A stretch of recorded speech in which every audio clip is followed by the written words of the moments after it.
Sponsored by Bet365.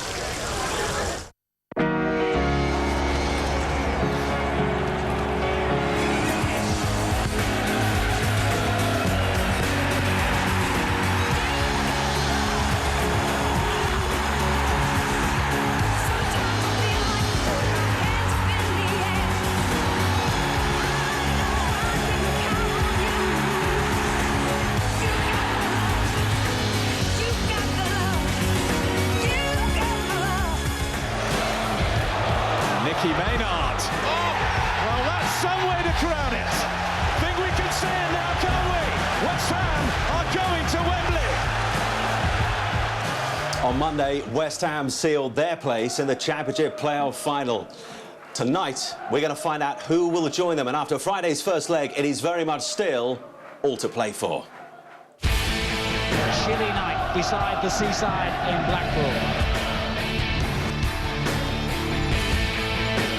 Terrific atmosphere here. It really couldn't be much closer on paper. It's hard to pick a favourite out of these two. Blackpool will get us underway. King screaming for it back and gets it back. Dobby to Ince. Good effort and deflected it in. Pulls it back brilliantly. This could have easily have been a second goal. Ince lays it on for Dobby. What an opportunity to give Birmingham City the equaliser.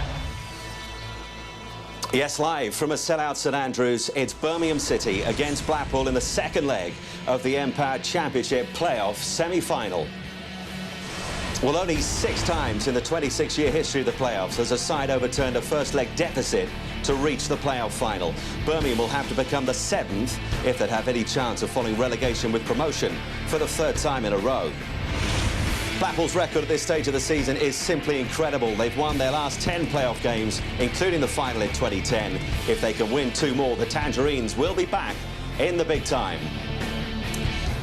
So, 12 months after the pain and heartbreak of relegation to the Championship, Birmingham City and Blackpool now find themselves only 2 wins away from an immediate return to the Premier League. Delighted to say, joining me this evening, Charlie Edham, who was instrumental the last time the Tangerines won promotion to the Premier League via the playoffs just 2 years ago.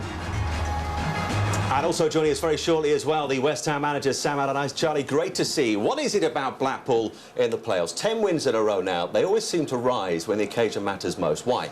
I think it's just one of these clubs that, you know, when the big games come round, they're ready for the games. And, yeah, it's been an up and down season for them, really.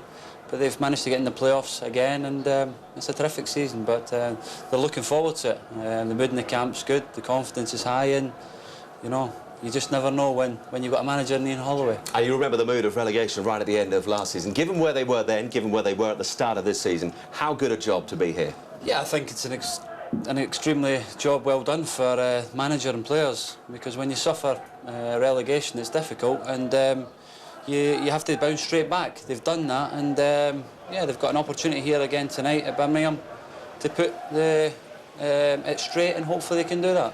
Intriguing scoreline, just the 1 goal up. It could have been more in truth at Bloomfield Road on Friday. What's the approach going to be this evening? Well, if I know the way the manager is, he'll probably just try and win the game. All-out attack, probably 4-3-3, and try and win the game. And if they score 1 more goal than Birmingham, they'll be happy. And, you know, it'll be another trip to Wembley for them. Is shut-up shop part of Ian Holloway's vocabulary at all? No, I don't think so. And in the end, maybe that's what cost us Premier League. It was, at one stage, you know, we probably should have been safe, but in another end, you know, the attacking football that everybody's seen outside the club, you know, everybody was loving it, and the players were loving it as well.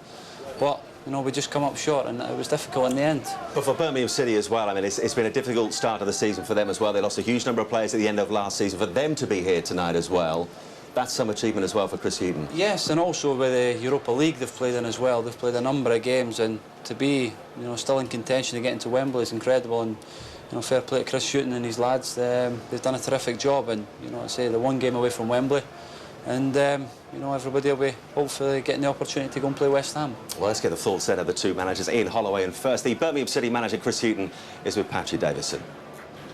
Chris, 3 changes to your team tonight from the first leg. Among them, Nikola Zigic comes in. Does that signify a different formation and approach for you tonight? Well, yes, yeah, of course. When you're going to Blackpool and the way that they play, you're away from home. You've got to be conscious of the way they play, but particularly with the scoreline, we know it's a game that we've got to win tonight. And Nicola would have been playing in one of the games anyway. Does Blackpool's approach affect yours tonight, knowing that they're likely to come out and attack you? Their approach always affects us, whether it's home or away, they play the same way. I don't expect them to change the philosophies that they have, and it means that we've got to make sure that we're guarded. We can't afford a gung-ho attitude tonight, because they'll be too good a side to threaten us. So, but we are at home. The emphasis is on us to go and win the game, and we need to play well enough to be able to do that. And a night game under lights here at St Andrews. What role can your crowd play tonight? Well, they'll be massive, and it's a full house, the first full house of the season. We had some wonderful nights in Europe, and they showed their quality. They've got behind the team, and they'll be massive for us tonight. In a tight game, and a 0-0 would do you tonight, but your Blackpool teams have always attacked. What's your approach tonight? I think you're going to see a really good game. I think you only got to look at the two team sheets. They've popped a winger in, a different winger. They've got Zigic back up front, which we probably expected, and he's going to give it as much as he can on the 90 minutes. So I think it could be really exciting, to say the least, because we're going to try and outscore them in this game. You've named an unchanged team. Is that a sign of how pleased you were with the first leg performance? We're going to try and win both games. That's all we know how to do, and it'd be no mean feat to come here and try and do that, but that's what we're going to do. Every time we try and shut up shop, we're not the best. We've got 32 points from losing positions so far this season, so no one else is better at that. And at the moment, we're the first leg's totally irrelevant. It's about here. It's about this game, and we're really looking forward to it. So those are the thoughts of Ian Holloway and Chris Hughton. We can get the thoughts of Sam Allardyce. The West Ham manager is here. He'll be casting a very close eye over tonight's events. His side, West Ham, await the winners on May the 19th at Wembley. As if by magic, he's with us in the studio. Sam, great to see you. You've had a couple of days to reflect on Monday's events, but in the context of the season as a whole, how good a performance was that across two legs?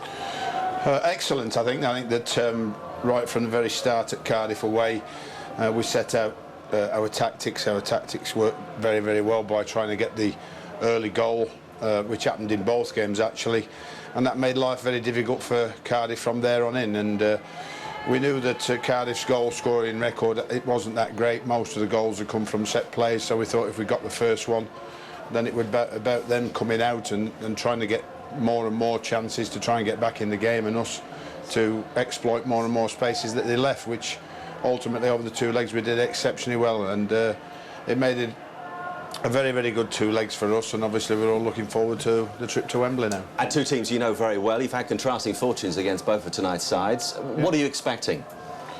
Well, I think Birmingham's home form is a lot to say how you think today's game might go. I think that I think they've only lost one here all season. When we came here with a tough game, we got an early lead, but on gone towards the end for a 1-1. Which will do Ian Holloway today, and I think Ian's, even though he isn't showing it, he's a little disappointed he didn't get more goals when he played the first leg. I saw the game on TV, and I thought the chances that this one, was going to make, in the back of his mind, if they don't get through tonight, he's going to kick himself for that, or the players are certainly. But they are a very good side. They are very attacking, like they said. They can score goals, and they're very dangerous. The most dangerous side in the last 20 minutes of a game. He makes his substitutions, and like he said, he's taken losing positions into winning positions a lot this season, so it won't be over to the final whistle, I don't think. Well, plenty more to come from Sam and Charlie at half-time. It is, for the first time this season, an absolute sellout, as you might expect here at St Andrews. Blackpool then with that slim one-goal lead. How is this going to play out? Are we heading for extra time and penalties? Anything could happen. Let's find out in the company of Andy Hinchcliffe and first Alan Parry. Well, Birmingham failed to score for the first time in 14 games in the first leg, so knowing his team has to score tonight, Chris Hughton has picked the more attacking lineup. Jonathan Spector will add energy in midfield, Andros Townsend a threat down the left, and the Serbian giant Nikola Zigic plays up front alongside top scorer Marlon King. Birmingham, of course, face a dilemma. They need to attack, but they surely can't afford to concede. Blackpool have a lead to defend, but as you've heard, that's not their style, so expect them to be as adventurous as ever. When they met Nottingham Forest in the playoffs 2 years ago, Blackpool had a 1-goal lead from the home leg, just as they do tonight, and the second leg was a 7-goal thriller. Ian Holloway names the same 11 that started Friday's game at Bloomfield Road, hoping no doubt that Thomas Ince could cause Birmingham as many problems as he did that night. For Birmingham, Giran and Dorr, Wade Elliott and Nathan Redmond dropped down from the starting 11 to the bench. The only change among the Blackpool subs is Craig Cathcart for Bob Harris.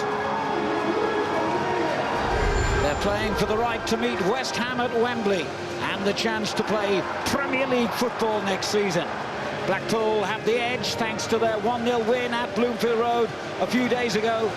But tonight, Birmingham have the backing of a noisy capacity crowd at St Andrews, and Blackpool's players will be tested to the limit. Andy, it's perfectly poised, two evenly matched teams. Can you pick a winner? It's going to be very, very difficult. Everyone really in the same mind. The tie very much in the balance. The first goal tonight is absolutely crucial. Both sides, though, are going for goals with their team selections. It's all about composure in front of goal. Take your chances tonight when they come along, and it's next stop Wembley.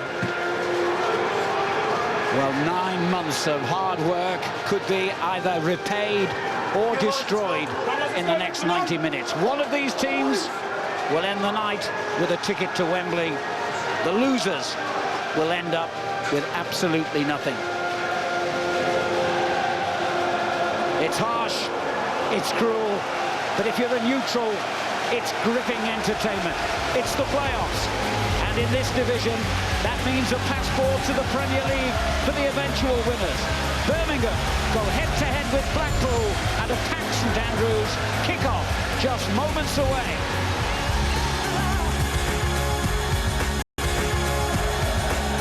Well, for the Birmingham manager Chris Hughton, his first playoff campaign as manager for Ian Holloway, it is his fourth, and the prize, a place in the Championship playoff final against Sam Allardyce's West Ham. So here we go then at St Andrews. It's packed here. It's Birmingham against Blackpool. Blackpool one up from the first leg. Your commentators, Andy Hinchcliffe and first Alan Parry. Well, Marlon King, who will get us underway, missed a great chance to equalise in the closing seconds of the first leg. But Birmingham's leading scorer found the net home and away against Blackpool when they met in the league. Could he be their key to success tonight? West Ham have already booked their ticket to Wembley in the playoff final on May the 19th. We might need extra time or even penalties to find out who joins them. And remember, the away goals rule does not come into effect in the playoffs. Both teams have peaked at exactly the right time. 1 defeat in 10 for Birmingham, 1 in 11 for Blackpool. They were separated by a single place and a single point in the league table. Now they're separated by just 1 goal. This, Andy, could be very close. And Zigic wins the first header and finds King.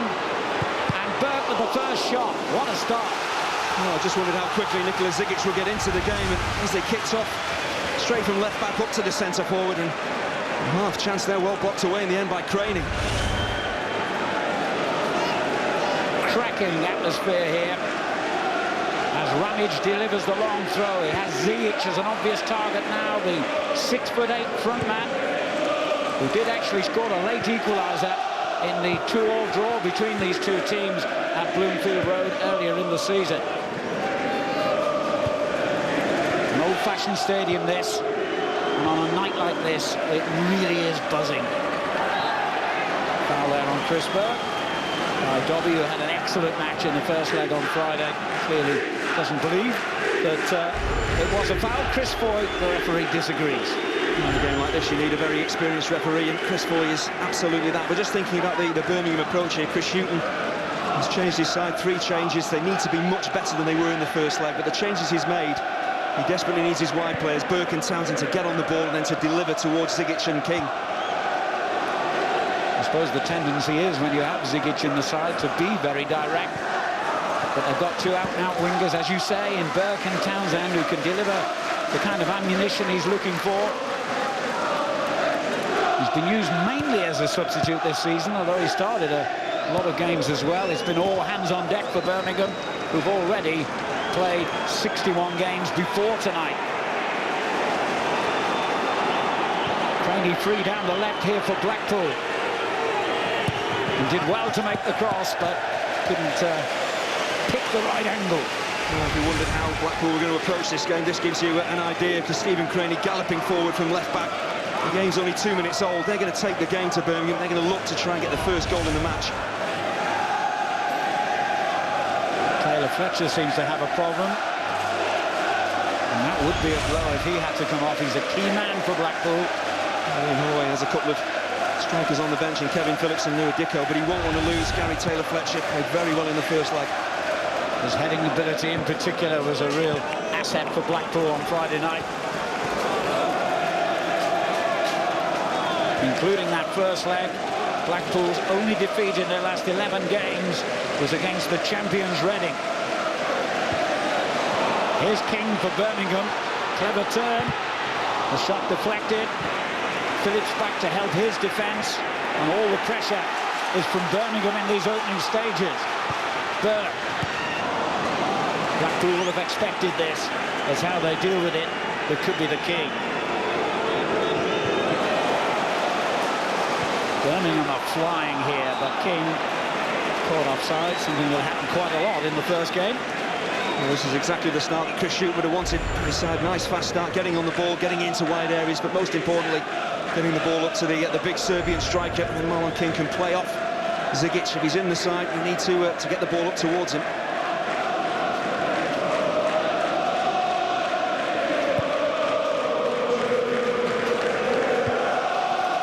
Murphy's header away, coming as far as Neil Eardley. Robbie with the layoff. But Birmingham are looking very sharp here. Burke. King makes sure he stays onside this time. Looking for Zigic, far edge of the area. Matt Phillips for Blackpool. Eardley delivers an accurate ball down that right-hand side to Ince, who was outstanding on Friday night at Broomfield Road. His shot, of course, deflected in by Curtis Davis for the only goal of the game. Craney, Dobby.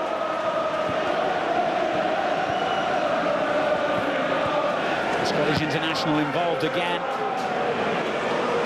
Beautiful ball swept out to Ince, who's left-footed despite playing on the right, so that's a threat. Well held, very well held by Doyle. If you consider how much rain has come down on this St Andrews pitch as well, this is difficult for the goalkeeper.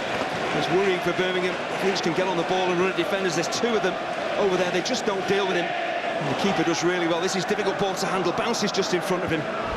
It's a really confident save.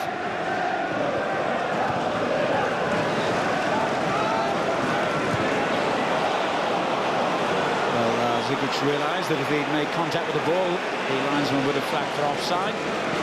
The chance for Blackpool came from a good period of possession. We saw it in the second half of the first leg. They do, at times, dominate possession, and a great ball from Craney out to Ince. So once he's running at full-backs, there's always a danger. Offside this time against Taylor Fletcher, who seems to have recovered from that early knock. Birmingham beat the champions Reading in their last game of the league season, but that's their only win in their last 6 games now. 4 of them were drawn, and of course a draw is no good for them tonight.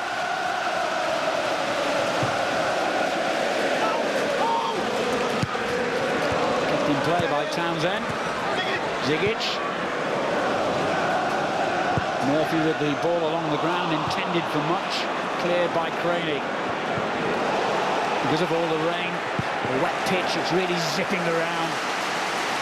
Floodlights on, full house, perfect night.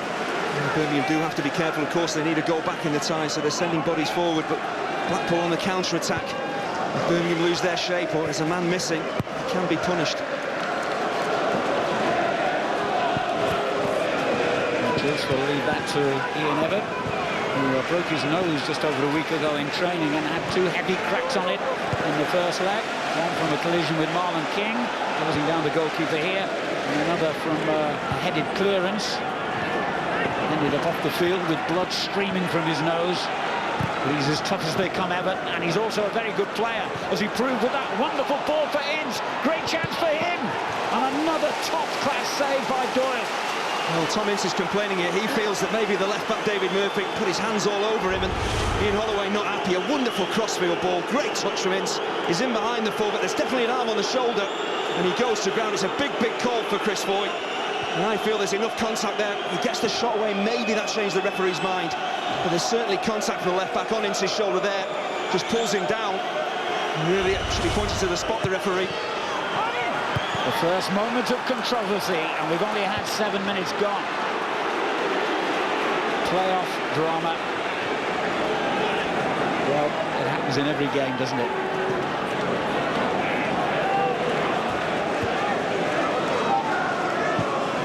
Townsend finding Zigic. That was a terrific tackle. But he dispossessed this time, and it runs loose to Chris Burke.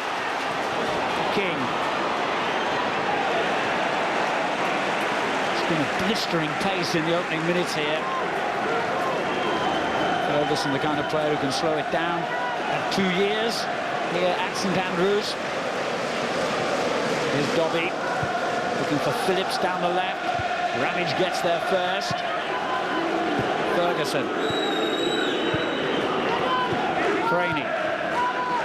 Blackpool trying to settle it down again with Angel Martinez, the Spaniard, who gives it away. Burke. And the ball hit much, falling kindly for Matt Phillips.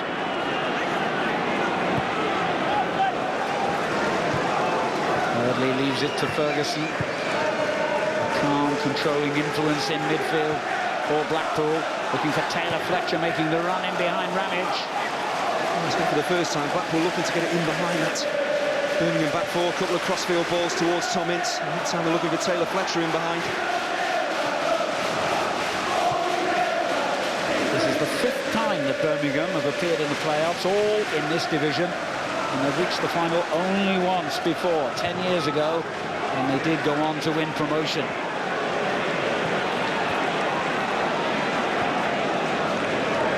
Eardley drives it too long.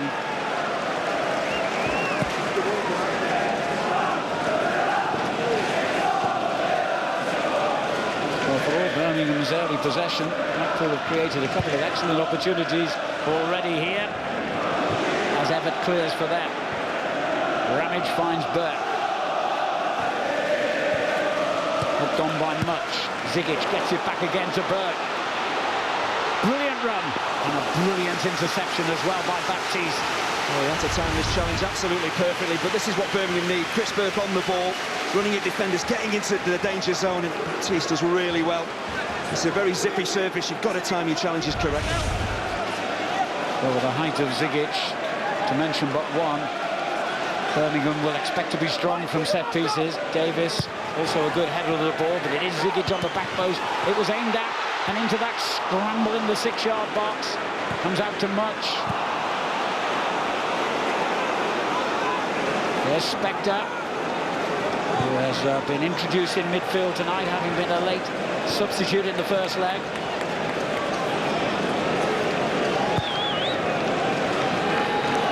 Looking straight away for Zigic. Those central defenders for Blackpool know there's a lot of heading to be done tonight. Burke. Off Craney for a corner. There's things happening in both penalty areas. Alex Baptiste making a right mess of the header at the far post. It does strike the arm of Taylor Fletcher, but there's no intent there at all. There's no way you can give a penalty for that. Davis, Ibanez and Murphy all joining the throng, although it's gone short to Burke, who went for the top corner. Well, Matt Gilts is absolutely rooted. Chris Burke takes this shot on his left foot.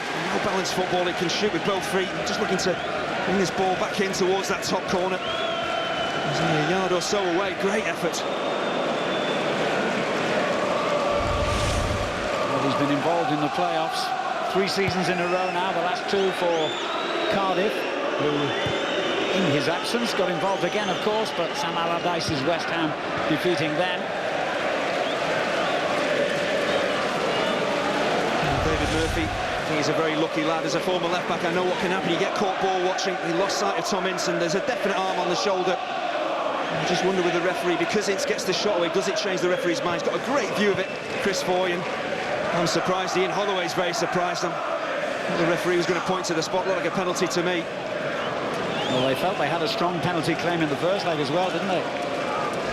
Certainly ties this close as well. Big calls like that can make a huge difference to the complexion of the tie overall. Davis with the clearance, finding Zigic. Townsend down the left, he's got pace. And so too is Baptiste.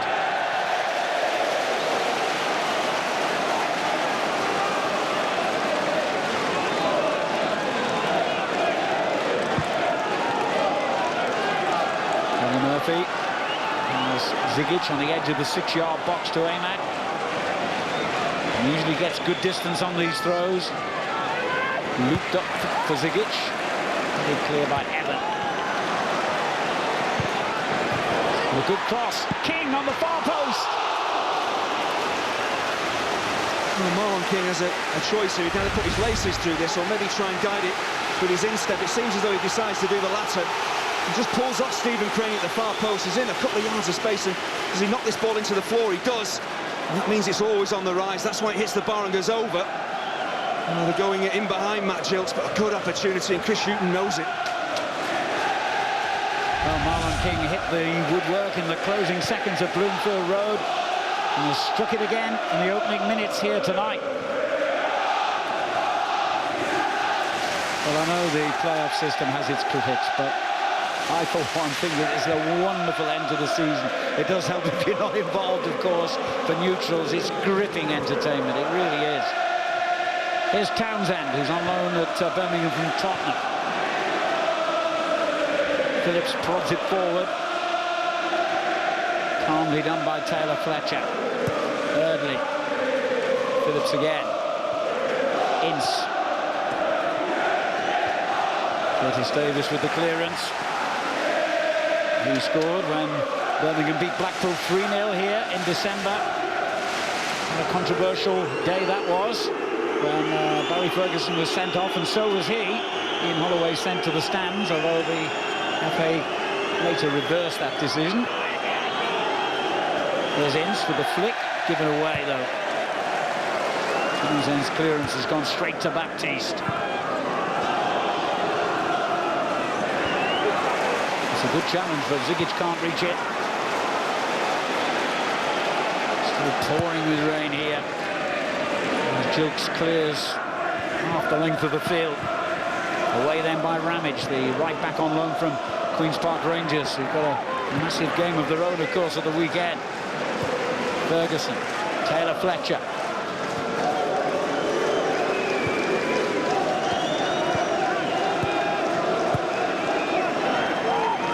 Everett.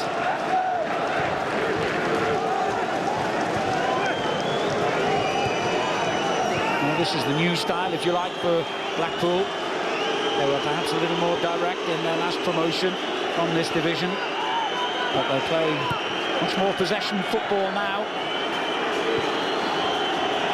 And here's Phillips. Lovely run by Phillips. Inch to his left. Great block. Bodies in the way. But they are finding gaps in this Birmingham defence, Blackpool.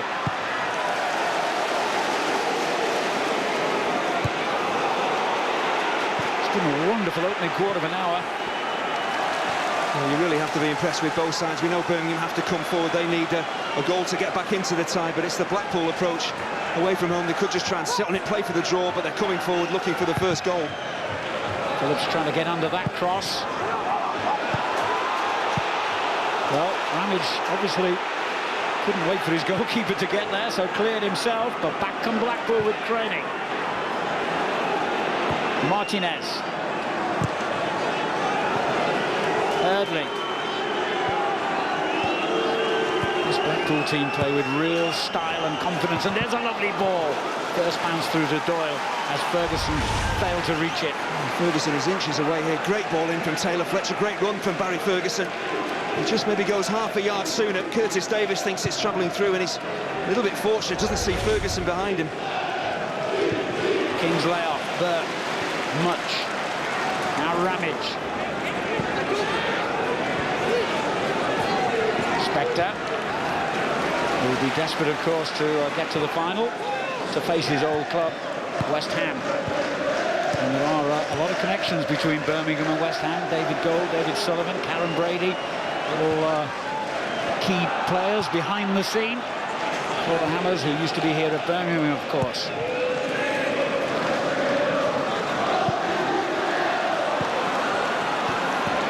But Blackpool have other ideas. That was short from Baptiste. Zigic went in hard on Jilks.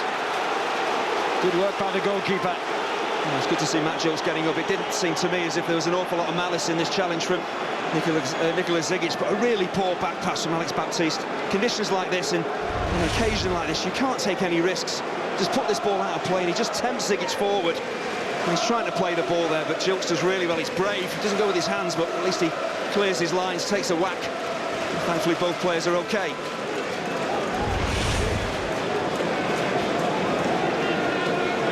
Jilks, another one, desperate for Blackpool to regain their place in the Premier League because he missed a lot of last season through injury.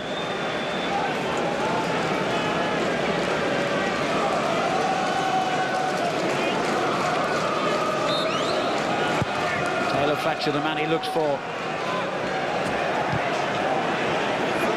Ince, Ferguson. There's Ramage. Long for King. Everett is with it. And Wonder header. Dobby playing for handball, and the referee saw it that way. We knew this tie was going to be tight. There's only a goal between the sides, and as you can see, both sides having a fair chunk of possession, and both sides are creating decent opportunities as well. Holloway's fourth time in the playoffs as a manager, his second with Blackpool. Houghton tasting this kind of atmosphere at the end of the season for the first time in his managerial career. Foul there by Zigic. It's a difficult choice at times for centre-halves about whether you do go and challenge Zigic. If he's outside the penalty area, maybe better just leaving him because you just simply can't jump above him. But when it's on the edge of the penalty area like that, he never really has to jump alongside him, and just a little nudge there from Zigic. He's certainly a player who divides opinion. They paid quite a bit of money for him, about £6 million, I believe, a couple of years ago, and they signed him from Valencia in Spain. He's been in and out of the starting lineup in that time. What an option he provides.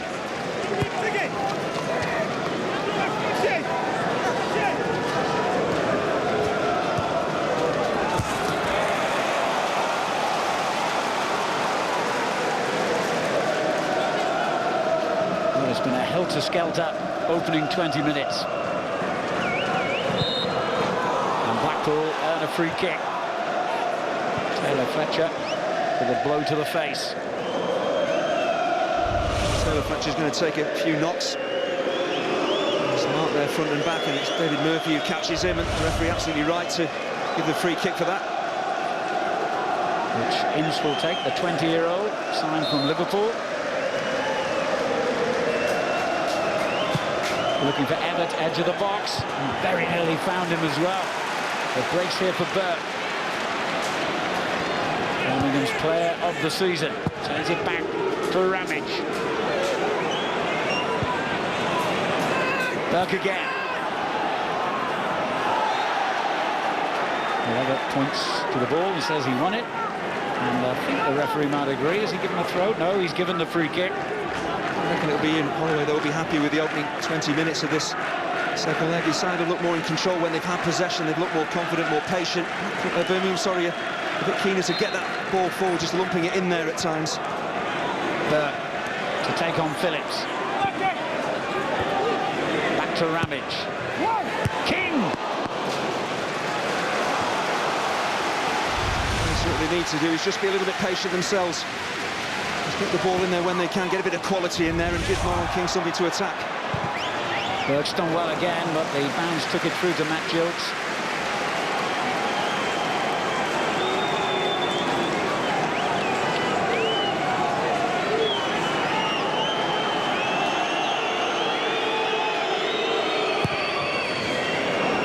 What a ball that was from the goalkeeper.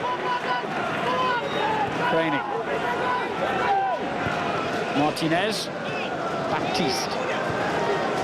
Here's Early, the Wales international. Baptiste looking for Matt Phillips down the centre, cleared by Davis. Ince. Martinez. It's a good ball for Early. Plenty forward as well in the famous tangerine shirts. Martinez. Craney. Ferguson. Back to Eardley. Craney's free down the left here. Ferguson has spotted him.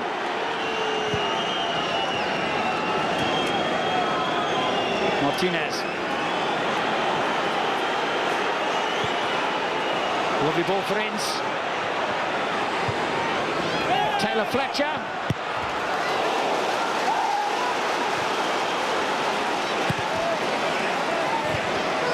Kept in play by Berg and then cleverly evaded the challenge to find Much. Referee got in the way. Ferguson. Mistake there by Spector to give Blackpool possession again. Eardley. Martinez.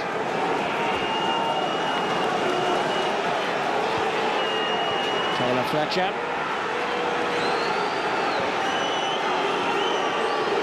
Blackpool, true to their beliefs, not giving a hint of wanting to defend their first leg lead. They want to finish it off in the first half. But Dobby has given it away to Much. Here's King. Burke. Offside. Nikola Zigic. It was really lazy from Nikola Zigic because it always looked like this pass was going to be on for him, and he just goes way too early. He's a couple of yards too early as the Blackpool defence step up. As King plays this ball in field, you see Zigic, he just starts running far too early. He's a couple of yards offside. You've got to look along the line, and every time you run better than that.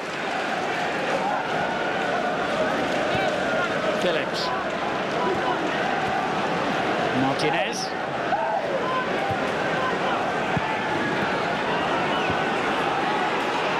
Brady has spent a lot of time in Birmingham's half in this opening 25 minutes. Given away there by Phillips. Curtis Davis has another chance to clear. This is an excellent spell for Ian Holloway's team. Taylor Fletcher. Worth a try in these conditions. Well, this is what Birmingham would have feared. Blackpool getting on the ball as they did in the second half at Bloomfield Road, just knocking it around. It's their system which is working much better, and on a surface like this, always difficult for goalkeepers. Once again, that's good handling from Doyle. He must have been disappointed not to do better on the Blackpool goal on Friday night. Zigic with a header on here.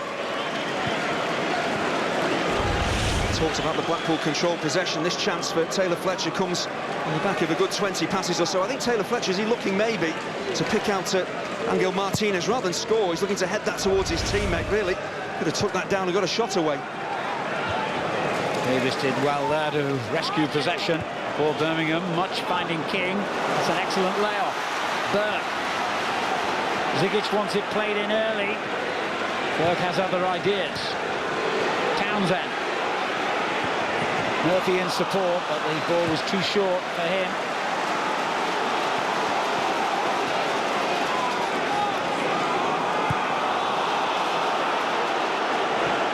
Groans from the crowd when Birmingham went back.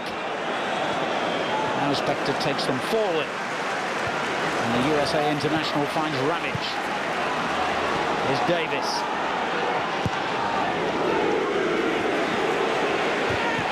It's a great header by Everett.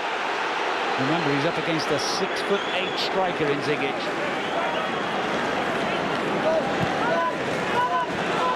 Martinez.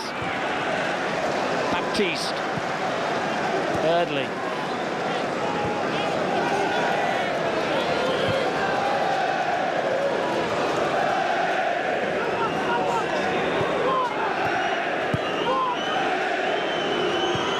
Ferguson, who rarely wastes the ball. Martinez onto Baptiste, but that was short. Townsend anticipated and intercepted. It's good play by Andros Townsend. This is really sloppy from Blackpool in comfortable possession. Just one loose pass and suddenly Townsend is breaking and running at the centre-half back tee, so he does well to stay with him, doesn't go to ground, watches the ball all the way. The important thing is he blocks the cross. Jordan Mutch will take the corner. Ibanez right in front of the goalkeeper in that crowd on the near post. Too short though. Dobby, who can't get on the ball as often as he could, or did, at Bloomfield Road. There's another excellent cross, and King keeps the danger alive here for Birmingham. Spectre. Being played at a furious pace this game. But excellent football as well.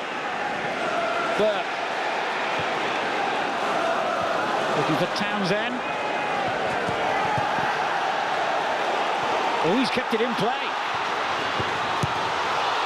And Zigic slides in and takes the defender out as well. Craney, the injured man. There's so many talking points here. Blackpool thought the ball had gone out of play. Townsend kept it in. This is a tough one to call. Does it go out of play? It looks like it does. The whole of the ball, for me, is over the line there. So the assistant should put his flag up. But they react quickly, Blackpool. At least they have bodies back. And it's Barry Ferguson. He very nearly turns that ball into his own net and into the path of Nikola Zigic. But you see here, the whole of the ball seems to be over the dead ball line for me. Well, Richard West, the official on this near side, couldn't have had a very good view of that.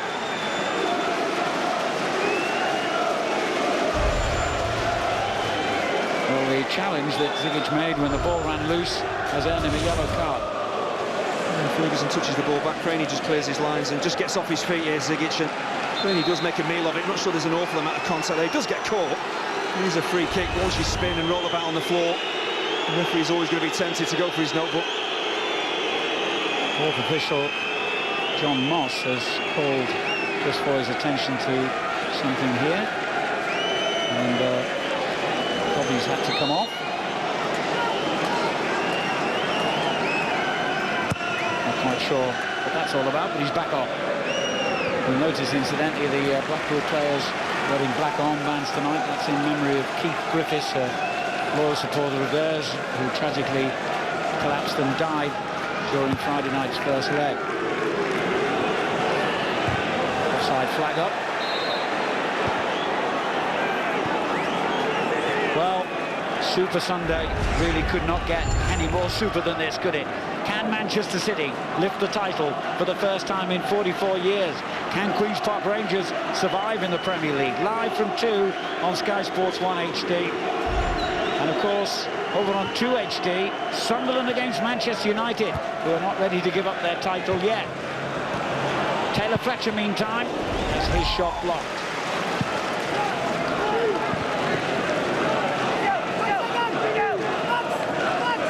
A very eventful opening half an hour here at St Andrews. Still no goals. Advantage still with Blackpool. Nudge there by Phillips. Free kick, Birmingham.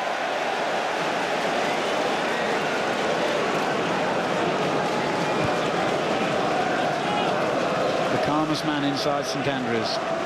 Mind you, he's getting through a few packs of chewing gum. It's first things first, though, for Birmingham and for Chris Hughton. They need 2 goals, of course, to go through in the tie, but the first challenge is to get back in the tie, get the first goal in the game, and it's been a fantastic opening half an hour. Both sides really going for it. I'm optimistic we will see goals if this continues. Davis taking a risk. Ince. Taylor Fletcher. Dobby. And Davis should clean that up, and does. Has fallen here for King. Zigic. Townsend to his left. And the Tottenham man has a chance to take on Eardley. And then slips at the vital moment, but at least he kept possession. And if he there to help.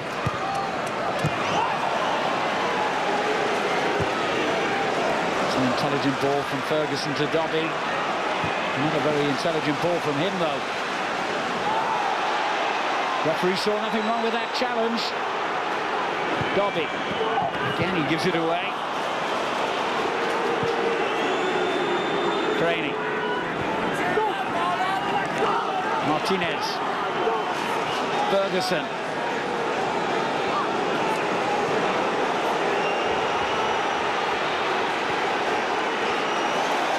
Well, he's almost had too much time on the ball then.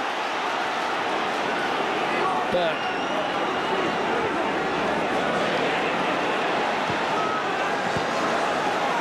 Townsend. Another chance to take on Eardley. Zigic comes to meet the cross this time and goes for goal himself. There was a slip from Alex Baptiste, which just opened the chance up for Nikola Zigic, but he did take an age to get this ball under control and then get it out of his seat. Matt Giltz has a good idea about what he's looking to do. Positioning the keeper, absolutely perfect. There's the slip from Baptiste, and the keeper right behind that. Full marks to both goalkeepers for holding on to the ball so well in conditions they dread. Doyle sliced his clearance, however. King keeps it in play. Martinez. Craney. Again Martinez, the Spanish player they signed from Espanyol. Ferguson, the man who arrived from the team he faces tonight. Ince slides it out to Phillips. Well, this is what Birmingham are going to have to do. They're going to have to press the game. They have the extra man in central midfield, Blackpool. They made that pay in the second half of the first leg. They're doing it now, just keeping the ball moving with Ferguson and Martinez in there. So one of the strikers for Birmingham has to drop in, make up the numbers and make it hard for Blackpool to keep that ball moving. Much leaves it to Murphy. On to Spector. Ramage. Spector finds some room now. On to Berg. Spector again. That's a lovely ball for Ramage. Ziggy's coming in to meet it, and a good take by Giltz. Well, it's been a pulsating first half so far. What a run here by Matty Phillips. Brilliant. He's earned his team a corner. There's a fantastic outlet for Blackpool, just giving the ball, as we see there. He runs 50 yards with it. Confident runner with the ball at his feet, committing defenders, and from the halfway line, suddenly he's inside the Birmingham penalty area. He's forced a corner. And it gives Everett the chance to come up and add his weight and height and power to the mix. And he heads it down for Martinez. And Craney with the long distance effort.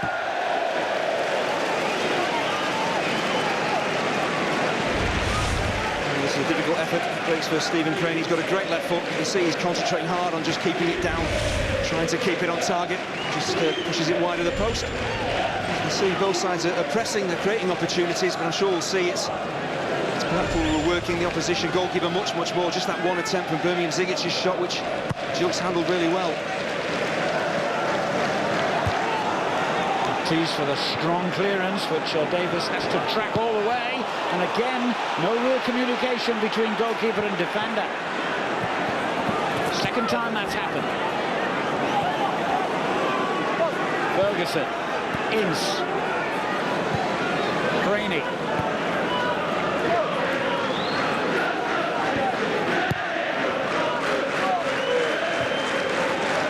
There's Baptiste. Eardley.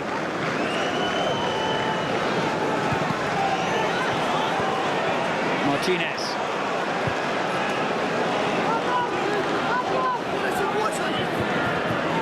Craney leaves it to Ince. And then a poor layoff by Martinez.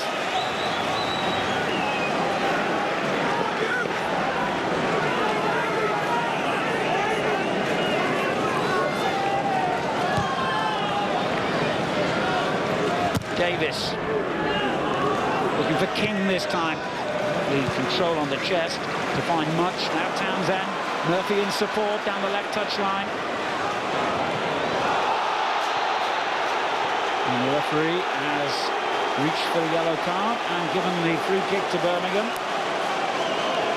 And the crowd, inevitably, for that challenge. And it's a full-blooded challenge, and if you're going to get off your feet like that, you've got to win the ball, and it's high, it's late. The referee is in a good spot, and it's very definitely a booking. Well, he's got a problem now, Neil Early, against that flying winger, Townsend, and on a yellow card. Jordan Much will take the free kick. F and King both lined up edge of the 6-yard box. Davies is there too, and Zigic on the far post.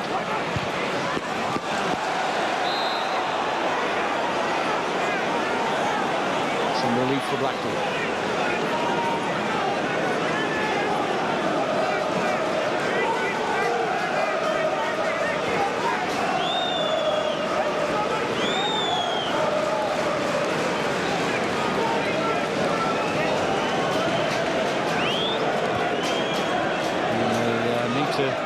Change the football.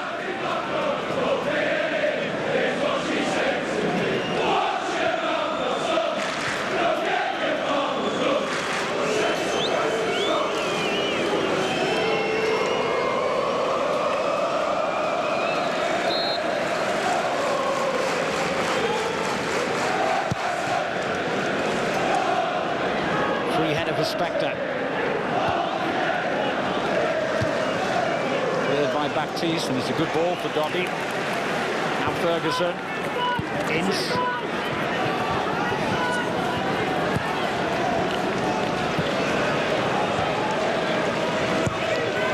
Wasn't a very good clearance by Doyle. He's grateful that Townsend won it back. Murphy.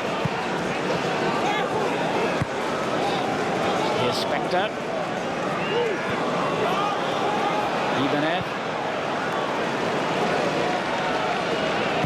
Davis goes long, looking for Zigic down the centre. King is in support, but he's also offside. Hit the woodwork again. It's poor from Marlon King, because he must know that Nikola Zigic is going to win this header, and he just needs to stay on side. Both centre-halves get drawn towards Zigic, and he is offside, and he just needs to hold the line. And he's right in behind that Blackpool defence.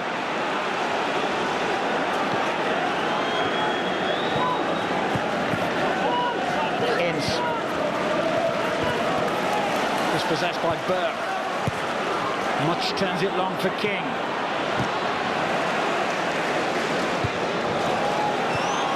Now Townsend. Yeah, he's got to be very careful in these conditions now on a yellow card. Remember, Matt Phillips there to help him out.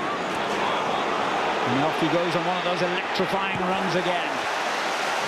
Stopped in his tracks this time though.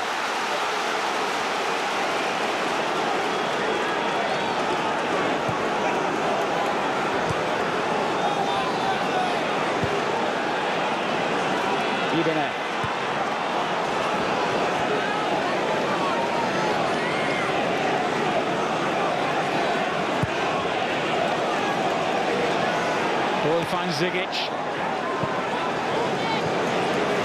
Spector. There's Murphy. The players understandably slipping frequently on this very wet surface. It's, if anything, the rain's heavier than it was before kick-off. It's in these type of areas that Birmingham really do need to start pressing the game. They're allowing Blackpool comfortable possession at the back, and King has to work really hard up against the two centre-halves when it goes into midfield. Spector and Much really do need to squeeze. They need to deny Blackpool the time and space that they've had in this first half. Ramage looks for King down the line. And now he's offside again.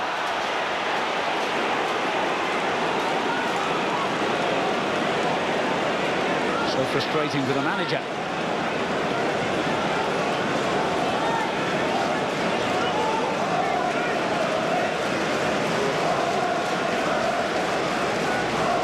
Almost halfway there for the man on the opposite bench. We all know that Blackpool will find it tough to score here. Birmingham only conceded 14 goals in their 23 home games, the best record in the division.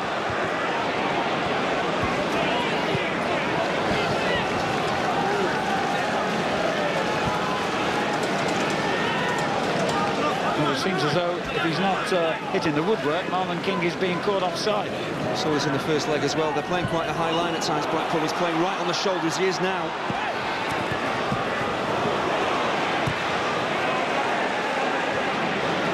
Davis wins it back, but it's bounced kindly here for Phillips. Thirdly. Phillips again with the ball down the centre, cleared by Davis. And that's gone out of play before Murphy cleared. Who's throw. Blackpool were just guilty of giving away cheap possession 2 or 3 minutes before the break. They've got time and space on the ball once again in central midfield. They're trying to force that forward ball up towards Gary Taylor-Fletcher a little bit too often. They can just keep it moving, keep Birmingham chasing it and wind down the clock till the break.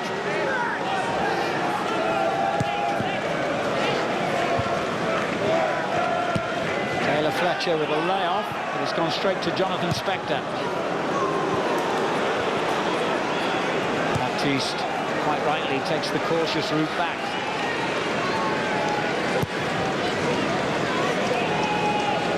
Taylor-Fletcher's header on, but Dobby won't reach that. And Doyle there, the wet pitch made him slide out of the area and almost handle the ball outside. That's quick thinking from the keeper, because he would have handled that if he hadn't let the ball go. The cross goes in towards Ince. Bromwich have to come round and clear at the expense of a corner. Time and again for Blackpool, whether it be full-backs or wide players, they're just looking to whip a dangerous delivery in there towards Taylor-Fletcher. And in these conditions, it's tough for defenders to deal with. I wonder if Spector's got a problem again. He recently missed 11 games with a thigh injury. As I mentioned, he only came back for the last 15 minutes as a substitute at Bloomfield Road. Starting tonight, but he's not going to finish. It's not easy for Jonathan Spector coming into the engine room. You've got to cover a lot of ground. You're chasing Blackpool. You keep possession well, and he's just picked up another niggle. The Senegal international Guiran Ndor, whose place in the starting 11 he took, now replaces him. First job for the giant midfielder. Help defend this corner. Ince will take it. Baptiste couldn't reach it, but he did second time with the acrobatic shot, and then Dobby! Blackpool find the first goal of the game and find themselves halfway down the road to Wembley. Well, they scored just before the break in the first leg, and they've done it here. They've caught everybody by complete surprise. The crowd weren't even sure this goal has gone in, but Stephen Dobby, such quick thinking as the overhead kick comes in, it's blocked, and it falls to Stephen Dobby, who hasn't really done much in this first half, but he turns and shoots, and Colin Doyle just can't react quick enough. The Birmingham defenders just go to sleep. They just don't expect this shot to come in so quickly. And Doyle is beaten at his near post, and the first goal in this tie, I felt, was absolutely crucial. Blackpool have got it. They're going to go in at half-time, a goal to the good, and you'd have to say they probably deserved it. They played the better football, created the better opportunities. They have the crucial first goal. And the Scot has now scored 6 goals in 9 games since he joined Blackpool on loan from Swansea. He helped them to promotion 2 years ago. He's playing a big part in possibly, well, certainly getting them to the final, if not promotion this time. Burt, meanwhile, hits the deck, but fell over, wasn't fouled. And Blackpool have an injury to Ferguson. Well, Stephen Dobby was the only one that reacted when that ball dropped. A few Blackpool players were appealing maybe for a penalty, as there was certainly a bit of handling there, but Dobby didn't worry about that. You see how pleased he is. It's all about quick thinking. He's played in the Premier League, and it's top quality, this, to turn, swivel, know where the goal is. As he's back to goal, he still knows where the target is. And sometimes you get a bit of good fortune. That's what they're appealing for, the handball, maybe, Blackpool. Dobby doesn't worry, he just thrashes it goalwards. I guess the crucial opening goal. Should Doyle have done better? Possibly. I just think, Alan, he was completely caught out. He was maybe looking around at maybe facing a penalty, possibly. He just didn't expect the shot to come in. On a really wet surface, he just couldn't keep it out. Here's Ince. Davis clears, but Blackpool will end the half in the Birmingham half.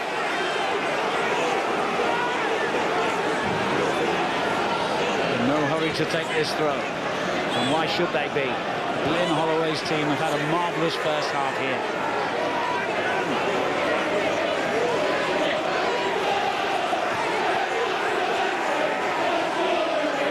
He's got to beat the corner flag apart from anything else here. But he's done the right thing. He's kept them in opposition territory. And there can only be seconds remaining. Blackpool have extended their lead from the first leg, thanks to Stephen Dobbie's fine finish on the near post. Ian Holloway has got a much easier team talk than he thought he might have. Chris Hughton has got a very difficult one in the Birmingham dressing room. At half-time at St Andrews, it's Birmingham 0, Blackpool 1. That's 2-0 on aggregate to the Seasiders. And I think we can safely say that Stephen Dobbie really is the playoff expert. Scored in the second leg for Swansea against Forest last season, scored in the playoff final against Reading. He is at it again today, and he has left Birmingham City with a mountain to climb. Charlie Adam and the West Ham manager Sam Allardyce with me. We'll hear from them when we come back. Blackpool doing what only Blackpool do best. They've been on the attack right from the start. They lead at half-time. They're 2-0 up on aggregate. Manchester City so close to their first title in 44 years. Will they seal the deal this Sunday? Find out. Manchester City, QPR, 2 p.m, Sky Sports 1 HD. Over on Sky Sports 2 HD, you can see Sunderland against Manchester United from 3. At St Andrews tonight, Blackpool lead 1-0 at half-time. He couldn't reach it, but he did second time with the acrobatic shot, and then Dobbie! Blackpool find the first goal of the game and find themselves halfway down the road to Wembley. Charlie Adam, Sam Allardyce alongside me. Charlie, what's the Blackpool approach in the second half? I think it'll be keep it tight for the next 15 minutes because if Birmingham get the next goal, it's going to be tough. But if they could keep it tight next 15-20 minutes, get the ball up to Fletcher, who could hold it up and bring Phillips and Ince into play, you know, I think they'll be on the road to another playoff final. Sam, how do Birmingham get back into this one? Well, he's either got to have instructed the players in the same system how he wants to play differently to try and get at the Blackpool defence. And I think if that doesn't work, he's then got to change the system if he hasn't changed it slightly already. And hope that somewhere in the next 5 or 10 minutes, whoever gets the chance gets Birmingham back in the game. Plenty more to come from Sam and Charlie at full time.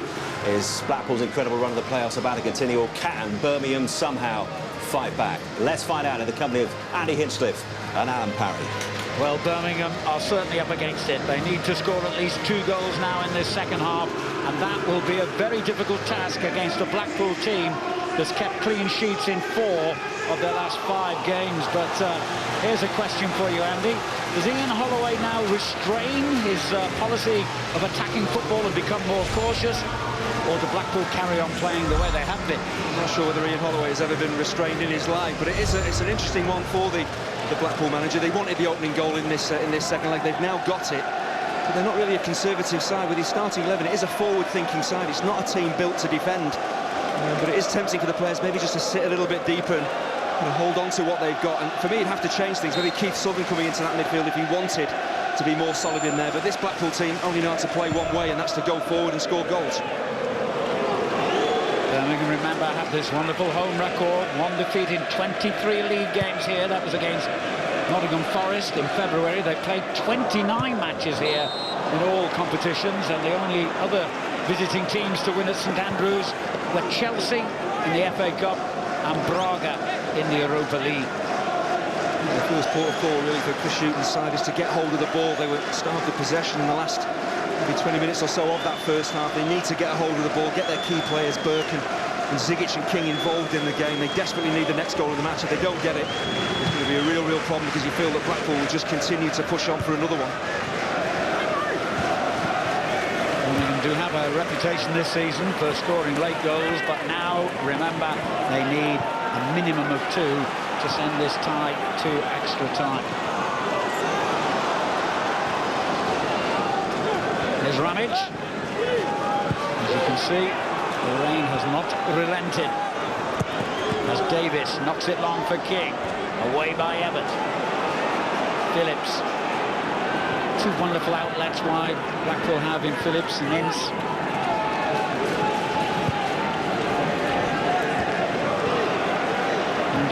came on towards the end of the half for the injured Spectre.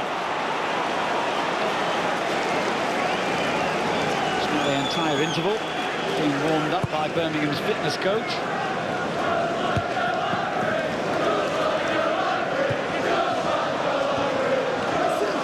Slips and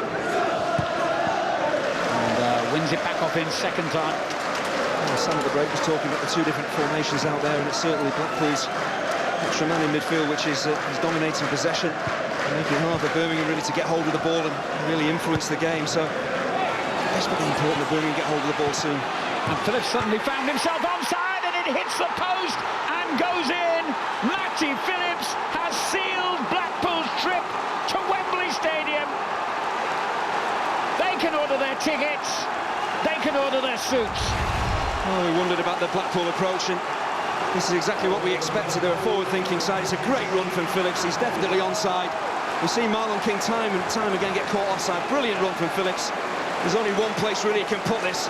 It's a brilliant finish in off the far post, because Colin Doyle can do nothing about it, but far too easy for Matt Phillips to get in behind that Birmingham defence. You need to be tighter than that. And this could be the killer goal. This is the goal that could well send Blackpool to Wembley. What a start to the second half for Blackpool and their fans. Matty Phillips, 12th goal of the season, and an outstanding season it's been for him.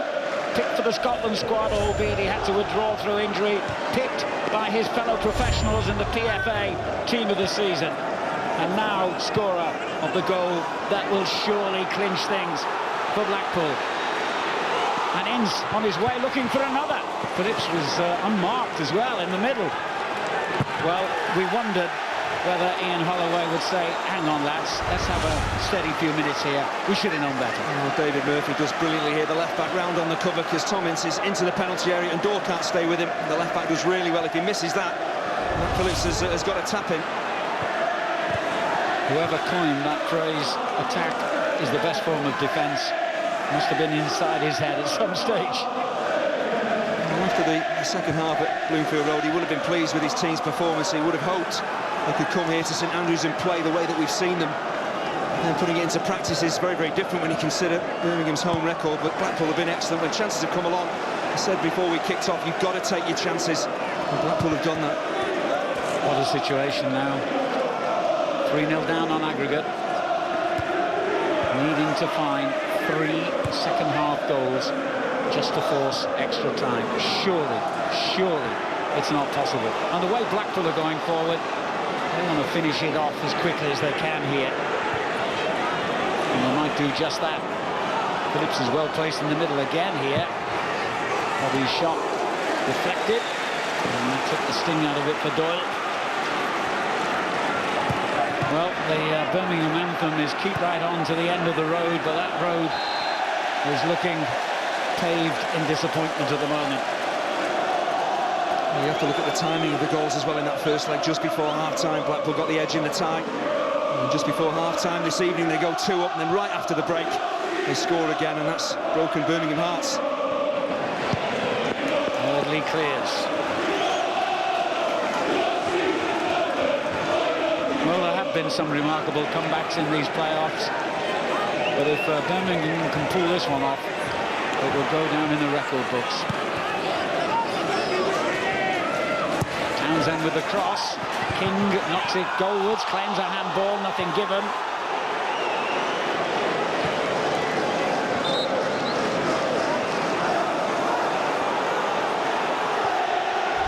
This is better from Birmingham though, getting the ball into wide areas, feeding the front two. He appeals for the penalty, Marlon King, but it's nowhere near. It's off the chest of Alex Baptiste. There's much. Burke. Ramage. Mondor. Given away, and they can't afford mistakes like that. Phillips runs into the considerable form of David Murphy. It's a good ball out. King. Zigic in the centre, but easily taken by Matt Jokes.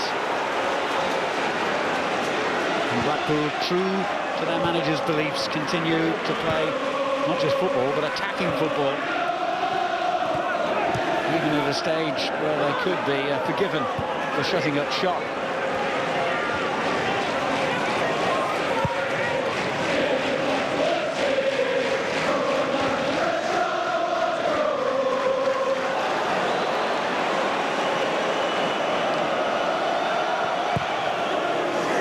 Better clearance from Doyle this time.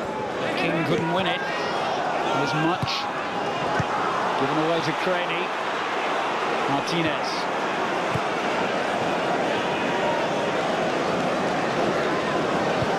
Well, they've played some excellent football in both legs of this playoff semi-final, Blackpool. And if they make it all the way, that could be some final against West Ham. So they're helping well, Alan, as well. He's worked so hard out of possession. Every time a Birmingham player gets the ball, they're under pressure. There's no easy passes on for them, and when Blackpool have the ball, we saw it with the second goal. No pressure on the forward ball. Phillips gets in behind and scores the goal. Townsend.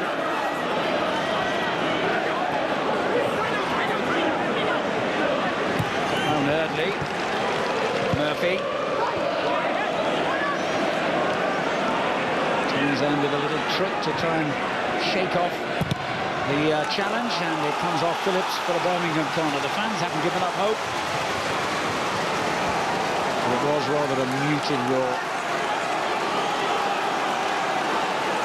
Goal now could make it interesting.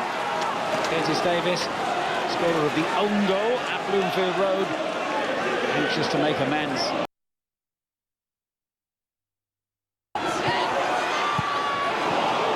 But it's just not falling for Zigic or his teammates. It's not easy when you're, what, 6'7", 6'8", to sort your feet out as the ball breaks here. You've got to get your knee over the ball on the turn, on the half volley. Again, under a lot of pressure. Look at Baptiste there, flying in the face of Zigic, and it's been so impressive from Blackpool. They've made it very hard for any Birmingham player to find an easy pass or to get a shot on target.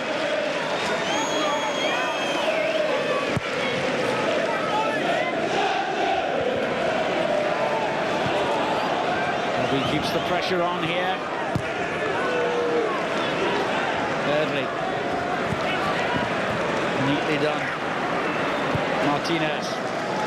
Onto Craney.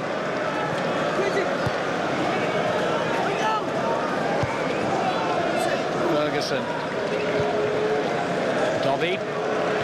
Lovely little flick inside to Phillips, who couldn't return the favour. Ndor. Now Much. Down the right flank.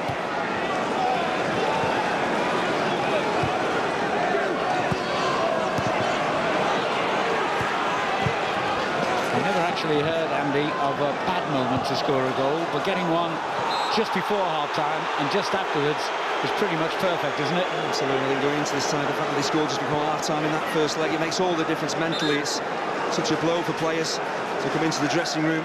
From being 1-0 down, you're 2-0 down, then you go to sleep and you're punished once again, and just hard to lift yourselves and raise your game and get the goal you need to get back in the tie.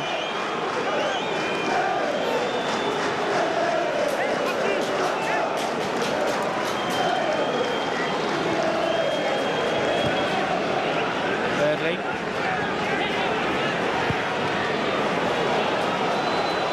Ramage wins it back, but it is a Blackpool throw-in.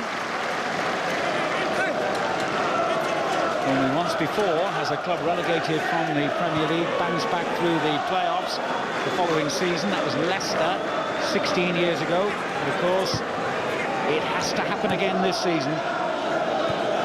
With the three relegated teams are all involved in the playoffs. West Ham have booked their ticket.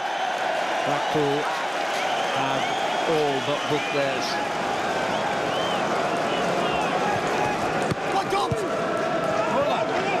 Ramage.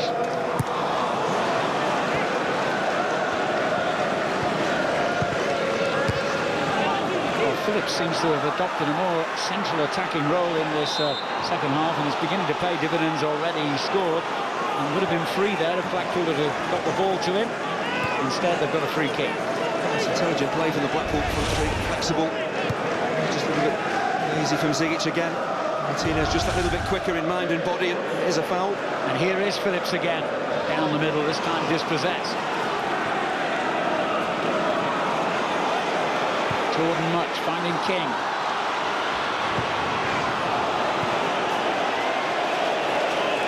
So, up to now, he's not going to look back on these two playoff games with too much satisfaction. There's no choice really though, Marlon King, to take the shots on. He's got no support, there's no one for him to try and find. He's far too wide, the angle against him's a poor strike as well, and he's had a real struggle in the two legs.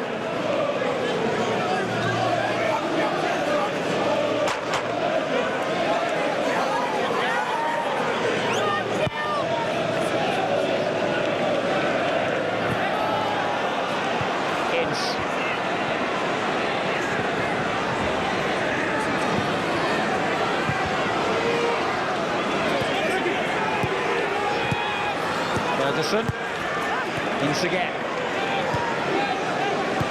Lips with the return ball, but too strong. And these two have been really lively. Ince and Phillips have been absolutely excellent, so lively, and they do look very tired now, Birmingham. This is fairly straightforward, little give and go, but they just go to sleep, they just stand still, Birmingham. Just the weight of the pass doesn't give Ince a chance of keeping it in.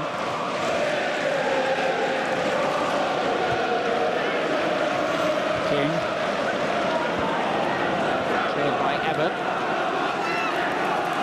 Birmingham's 62nd game, remember this, of a gruelling season. And how we would love a 63rd at Wembley on May the 19th. Foul there on Baptiste.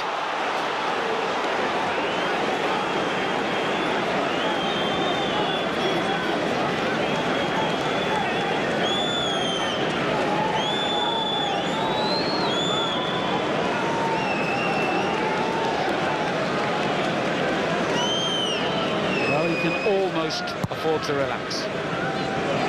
Things have gone so well for his side, he's hardly had to leave his seat. He's had a game plan. He's wanted his team to go out, get on the ball, express themselves. They've done that. They've got 2 goals, and it's an easy job as a manager when your team is playing this well.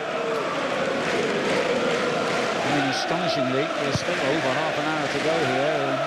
There's plenty of time for Birmingham to get back into it in theory, but there's no indication that that could happen.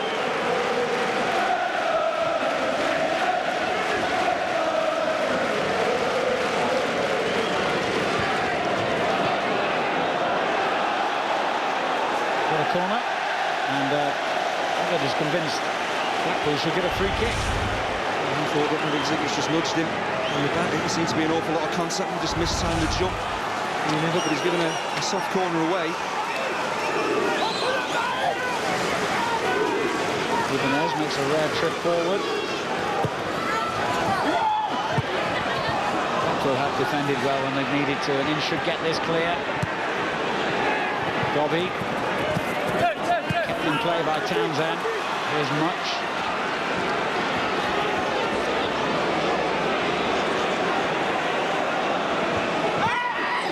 Bobby claiming a Blackpool throw, but it's gone to Birmingham.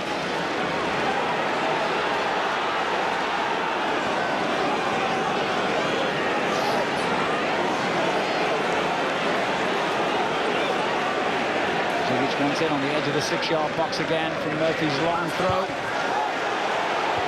Door back to the left back. Townsend.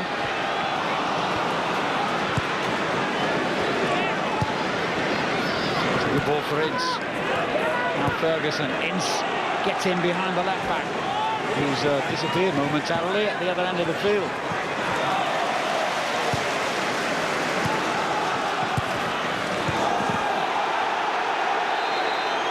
Well, Ferguson slid in now. I think, in all honesty, it was just the wet conditions that took him through. You see how high up the pitch Blackpool are pressing Birmingham.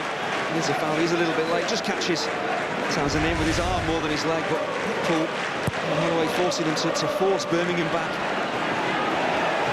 King goes down, nothing given.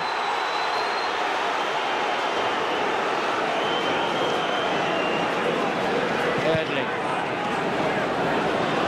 Ibanez knocks it straight back to him, and Zigic got a foot in there, but offside against King in the centre. Well, King really has to battle away up there. He's had a tough time. There's some contact. There's a pull on the shorts. It should be a free kick. It's definitely not a penalty. It's outside the area by a couple of yards.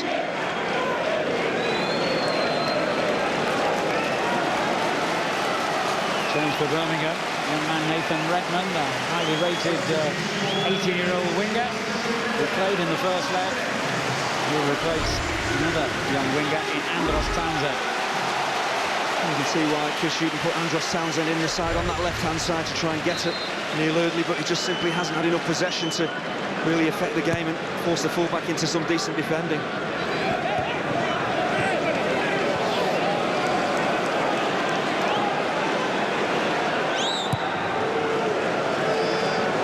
Baptiste with the clearance. Two Blackpool players went for the same ball there, and that enables Burke to pick up the rebound. Well, with Birmingham having to throw men forward, they could easily be done again on the counter-attack.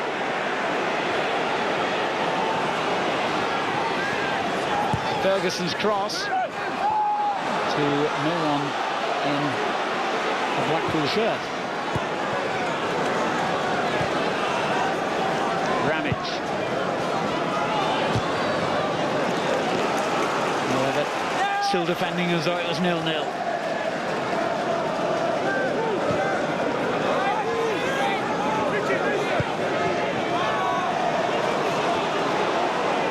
Goes on with this scoreline, the more dispirited these Birmingham players are bound to become.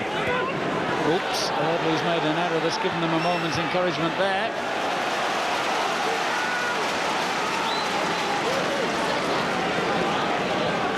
And King finds himself free, edge of the box. Burke. Zigic is onside. They've got a lifeline. It may be a slim one, but they've got some hope. Well, it's a long, long way back, but it's a clever run from Nikola Zigic. He talks about Blackpool playing a fairly high line at times, and they do here. They squeeze up, but Chris Burke, maybe he is half a yard off. And once he gets in there, he finishes it really well, but it's maybe a shoulder or a head just ahead of that back line. It's a clever ball from Burke, and it's just what Birmingham needed, a bit of good fortune. And a goal back in the tie.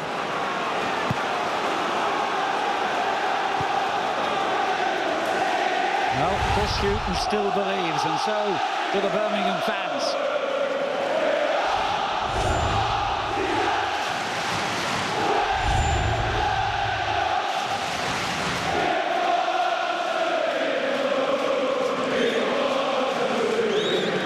Well, we said beforehand that Blackpool don't do 0-0s, and there was that dramatic match, wasn't there, when they played Nottingham Forest in the playoff semis a couple of years ago, which ended up 4-3 to Blackpool. DJ Campbell no longer there, of course, getting a hat-trick that night. Could we end up with a similar scoreline here, I wonder?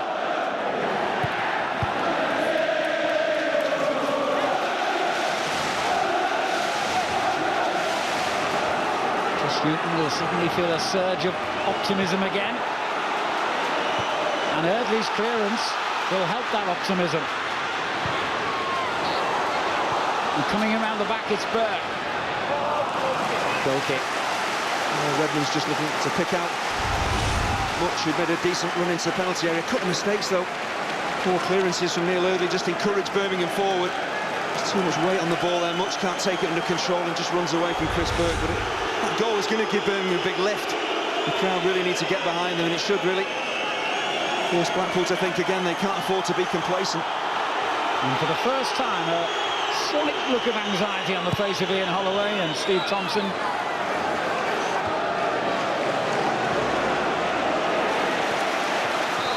Well, the next goal in this game now will make it even more interesting, because if Birmingham get it, we could be in for a very dramatic finale. 5 of their last 6 home games in the Championship, Birmingham managed to score 2 or more goals, so they're more than capable of doing it. It's just all about belief. When you're 3-0 down in a tie, it's very hard to believe you're going to get a single goal, let alone get back in the tie, but they have a chance now. Zigic couldn't reach that, though. Well, it'll be just as exciting, maybe even more so, in the Premier League this weekend. Manchester City against Queen's Park Rangers, live from 2, Sky Sports 1 HD.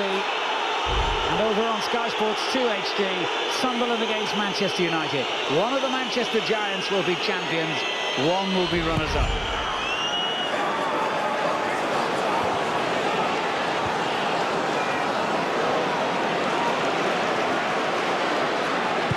Murphy. It's a good ball. King. He's got Zigic unmarked again inside the penalty area. If he sees him, he's left it to Burke to try and pick him out instead. Not one of his better crosses. Now Taylor Fletcher's been flagged offside. The referee's letting it go. And rightly so, as Zigic struggles to win the header. Goal kick. But for the first time tonight, Blackpool do look a little bit ragged at the back, and the Birmingham players are picking up spaces, getting on the ball and forcing Blackpool to do some defending. It's a difficult challenge, difficult one for the referee to pick out what happened there.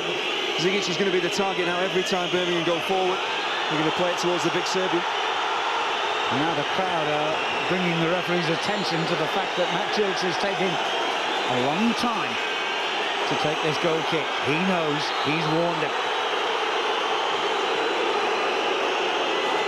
And someone has thrown something on as well. That's not what we wanted to see. Well, look, that's their own fault. I can't complain about Gilks this time.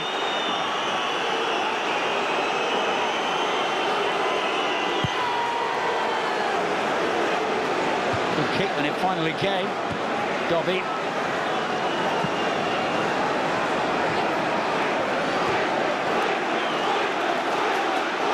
Well, that Zigic goal has certainly lifted Birmingham. But his layoff there was a bit sloppy. King up against Everett, however. Good challenge. What a terrific defender he is, Everett. He'll be relishing this. Holloway will be a little bit concerned. His side needs to get a bit more control. They need to get back to that passing game we saw in the first half. You have to think about making a change. And Phillips with a long-range shot. Still have individuals who can have a goal from pretty much nothing. Matt Phillips, that was up nicely for him. It's a long way out though, and he can't keep it down. Well, perhaps for the first time we are going to see a note of caution from Ian Holloway. He's taking off one of his wingers, Thomas Ince, and bringing on the club's longest-serving player, Keith Southern. Almost 10 years at Bloomfield Road. And a more defensively minded player. Tom Ince has been outstanding over the two legs. Really influential for Blackpool, but this is common sense football really for Ian Holloway. You've got to shore things up when the opposition is starting to come at you. Great header away again by Everett. There's Burke. King and Townsend both in the middle. Not Townsend, sorry. Redmond both in the middle here. Here's Much. Looking for Burke. He pulls it back dangerously. Good save, and Dorr couldn't accept the ball when it came to him, and it was a bit of a gift. And Dorr just didn't get enough on it, but Matt Gilks did really well here. Great run from Chris Burke, does the right thing, whips it along the 6-yard line, but the keeper does well to cut that out. Whatever happens, it seems we're in for a tumultuous ending here. That's a great run. That's a lovely ball. Another wonderful save from Gilks. How on earth did he keep that out? As Dobby lashes it back into the other half. Birmingham now really do believe they can pull off an unlikely scoreline here. Great run from Redmond to set up that chance. Marlon King really should be burying this rather than going for power. He just looks to guide the ball past Matt Gilks. Great work from Redmond. He's just about onside as that ball is played. You can see he just opens his body up, tries to guide it in the far corner. Good save. 20 minutes to go. No one will be leaving St Andrews early tonight. Birmingham starting to create more opportunities on goal and starting to work Matt Gilks a lot more as well, but they need another goal. They get another one. It's very much game on. Craney. There's Martinez. Phillips.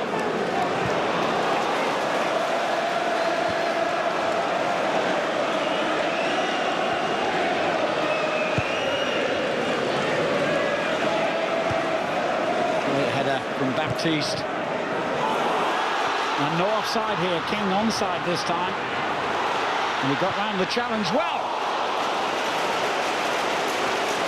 There's a point. Birmingham now, they're trying shots from all over the place, and they pretty much have to do this. A bit of good fortune, a really decent strike here from Marlon King. Plenty of power. But under pressure once again, and you shoot from distance, you've got to try and keep it down and go for power. Invariably, you tend to put it over the bar.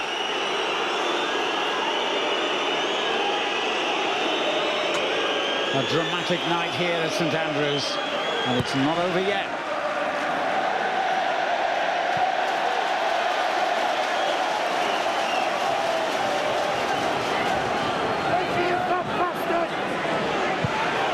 King gets free again.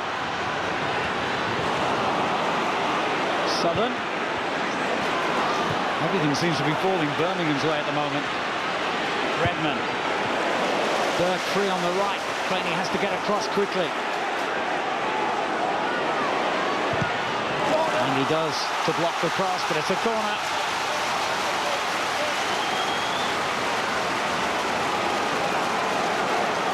Well, it's come late, the resistance from his side, possibly too late, but they're certainly making a game of it now.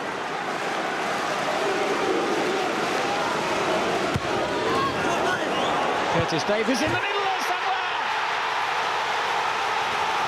My word, this old ground is shaking to its foundations!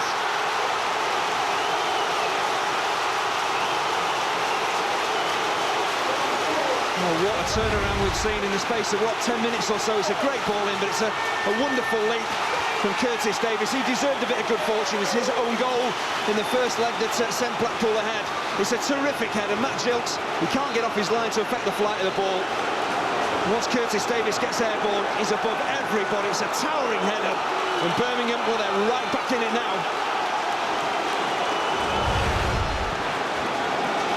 Well, I said the Blackpool fans could start ordering their tickets. Maybe not. And those suits are going to have to stay in the tailors a little longer. Perhaps. This is why we love the playoffs, because again, twist after twist, when you think a tie is done and dusted, suddenly a team come roaring back. You've got to give credit to Birmingham. They've been incredible in the last, 10 minutes or so. Now fitting that Curtis Davies, the captain, and the man who inadvertently gave Blackpool their first leg lead, should score. He also scored when they beat Blackpool earlier in the season. Now it's time to start looking at the watch. One more Birmingham goal, and we face the possibility of extra time here.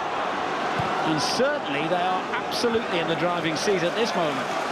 The problem that Blackpool have as well, Ian Holloway has taken off one of his main outlets, which was, of course, Tom Ince's stick on Keith Southern to try and shore things up. And that's just really encouraged Birmingham on. And Blackpool are struggling to get the ball into the Birmingham half and keep it. Redman skipping around the challengers and giving it away. Ibanez, however, keeps them on the front foot again. Now Burke. Here's Much.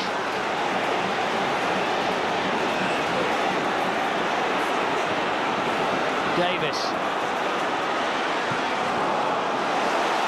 Run back by Burke. The cross in towards King, headed clear by Eardley. King did well.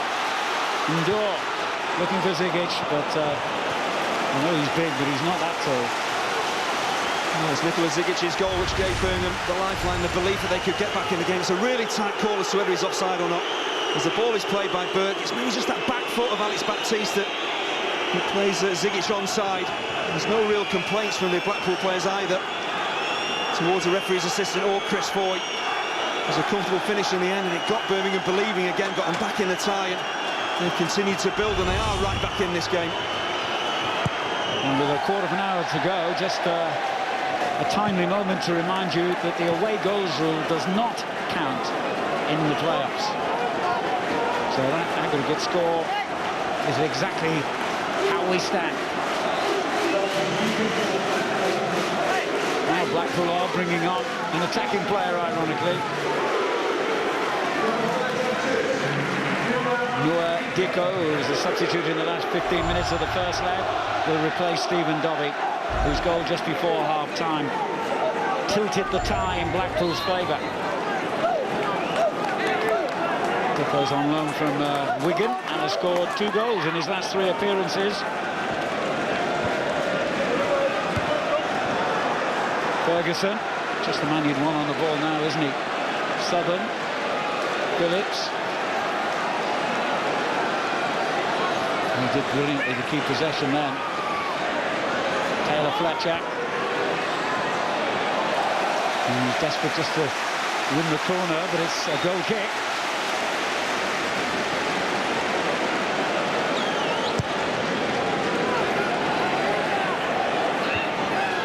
I must say, Everett has coped with the aerial threat of Zigic brilliantly. Here's Southern. Pico's onside. Flag stayed down. I don't know whether to stick or twist now, Blackpool. Martinez. And he finds Phillips. In steps Doyle. And launches it first time for King. Good ball, Redmond.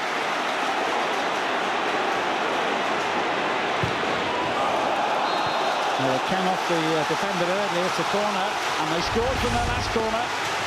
There's a definite deflection off Neil Eardley as he takes the shot on here, Redmond, but this is proper playoff football, isn't it? End-to-end stuff, both sides giving as good as they're getting. All hands on deck for Blackpool now.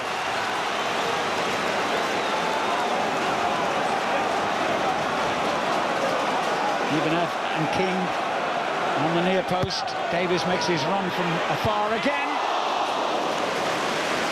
Gary Taylor-Fletcher is saying that there was a shove in the back there from Curtis Davis. He's disappointed he didn't do better. He's just scored a thumping header. And he gets up above Taylor-Fletcher again. There didn't seem to be too much contact there.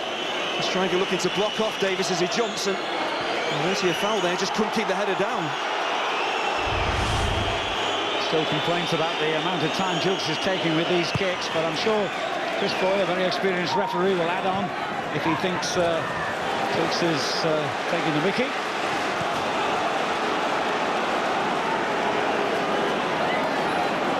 Murphy. Can Craney reach it ahead of Burke? It didn't matter. Out it goes off the wet surface for a goal kick.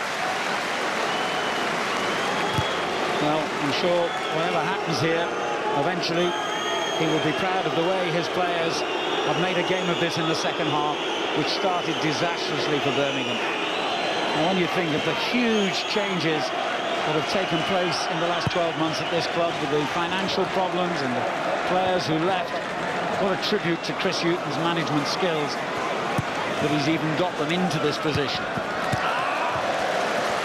It just shows what kind of manager he is, that his players have got the character to come from 2-0 down tonight. They've kept going. They're very, very tired. They've had many, many games this season, but they just keep going, and Chris Hughton has great belief in this squad of players.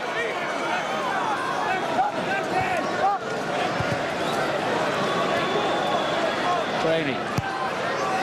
Ferguson. It's so unlike him. At least it's only a throw, so it keeps Birmingham pen back.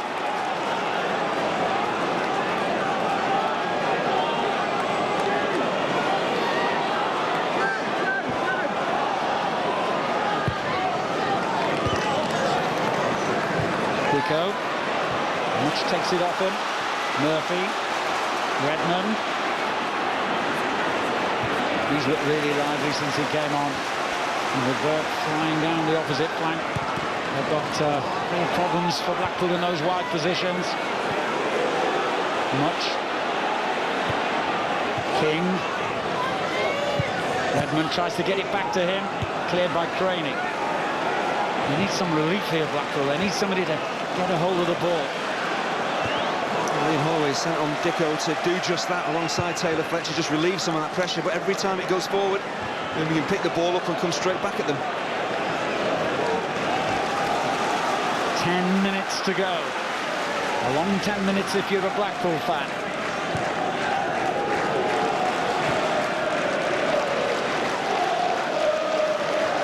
Davis leaves it to Jordan Much. And Ramage. Phillips has got the better of Ramage this time.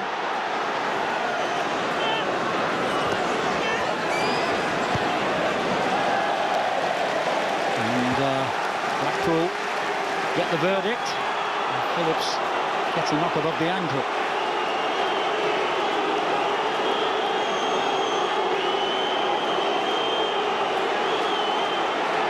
I'm not sure how serious this is. Peter Ramage just Does he clip the heels? There he does, just kicks the Achilles there. Phillips, it can be painful. Phillips will take the corner, but you just see he just pulls up and goes to ground.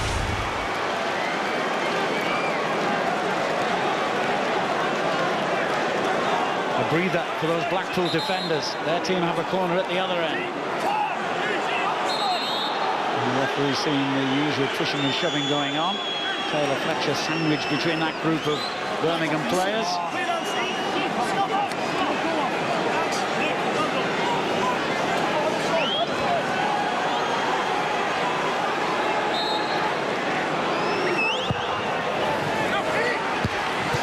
And cleared off the line.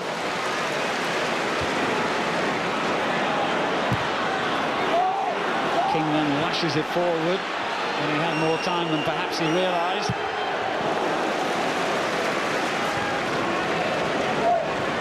Murphy. There's Redmond. Burke's got some space out on the right. Coney across quickly, and Phillips back to give him support. And pull back into a really dangerous area there. Ramage will leave it to the winger again. And then wins the header. Zigic. Here's Much. Coney knew he could afford to let that go. But the tension is unbelievable here.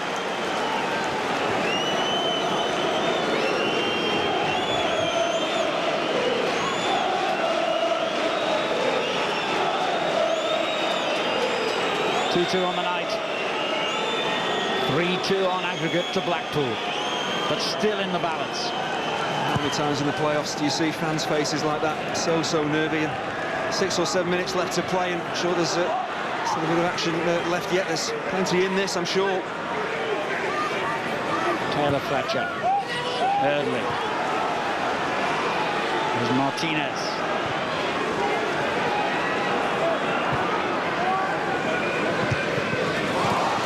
That takes it straight to Phillips. And what a good tackle that was by Ndor. Much. Look at the space now for Burke on the right. Southern across to try and close down that space. And Craigie behind him. Cleverly done for King, but he's offside. Seems to have said that a few times over these 2 games. Blackpool are looking just to squeeze out as this ball goes across, but King, I think he's onside there. Looks like Alex Baptiste is playing in onside. It's a clever run from King. The flag goes up, maybe wrongly. And Blackpool are about to bring on their lucky charm. One Phillips will replace another. Matty Phillips, scorer of that goal in the opening moments of the second half, will be replaced by Kevin Phillips, their leading goal scorer. The man who's been promoted to the Premier League no less than 3 times, with Sunderland, with West Brom and with Birmingham themselves. It's always the way though for Ian Holloway. He's got a choice, taking off Matt Phillips, who has played very well. He could have put Craig Cathcart on a centre-half, a defender, but no, he decides to put Kevin Phillips on. He's looking for another goal. And with his record, he might well provide it. He scored, didn't he, with his second touch, although it was disallowed at Bloomfield Road on Friday.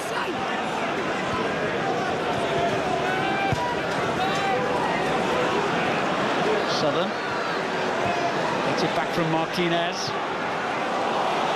Offside this time against Dico. This looks a really tight call as well. Clever ball, intelligent ball from Keith Southern. But again, he's looking right along the line there, Noah Dico, and just goes that bit too early and is a yard off.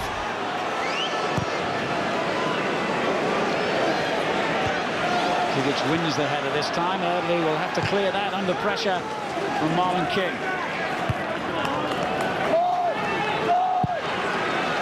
We're into the last 5 minutes, plus whatever Chris Foy decides to add on. We've had a number of substitutions, and I'm sure he will have kept an eye on Chooks' goal kicks. Phillips. Well, that was a very nervy clearance from Curtis Davis.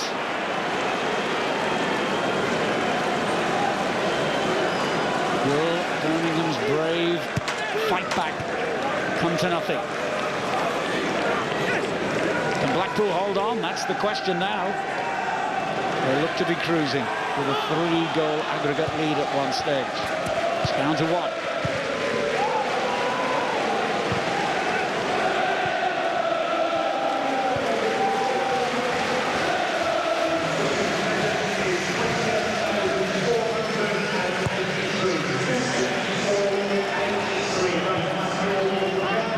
Wins the header.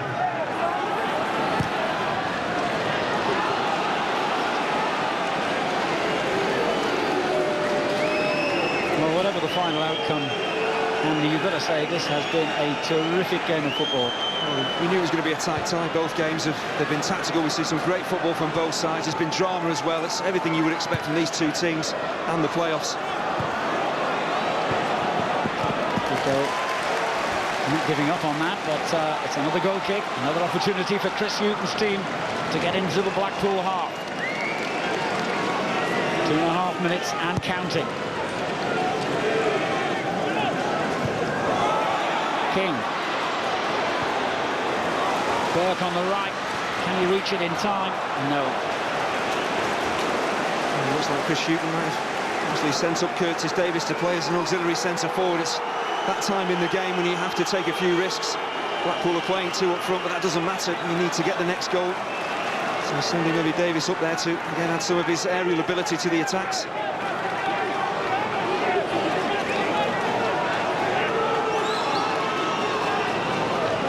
Tense moments indeed for the fans of both teams. Good shout there from Matt Gills to his defender Baptiste to let the ball bounce through. And Taylor Fletcher won't catch that, I think.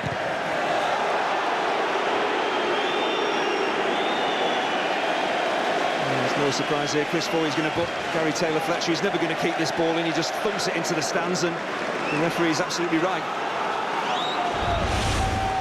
It's a long kick from Gilts. It skips off the surface. Taylor Fletcher's never going to reach it. There we go, just lumps it into the stands to waste a few seconds, and he's yellow carded. Southern clears to Dicko. Not good enough to pick out Ferguson.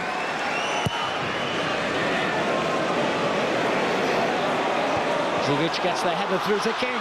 Is this to be his moment? No. And no foul either. He's been close so often, Marlon King, over these 2 ties without finding the net. This is such an important challenge from Stephen Craney, because Marlon King is onside and he's in between defenders. Craney times that left-footed challenge perfectly. And Dicko goes in with the goalkeeper. Now the flag has gone up for a Birmingham free kick. And in a moment, the 4th official, John Moss, will indicate how much time referee Chris Foy is going to add here. Meanwhile, Kevin Phillips is through. Well, the ball just too far ahead of him.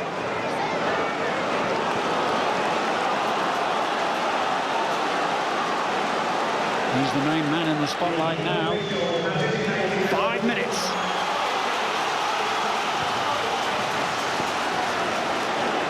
And Dawes header on. Well, Blackpool will feel, with some justification, they've done enough over the 2 ties to deserve that place in the final. But my goodness, this is nail-biting.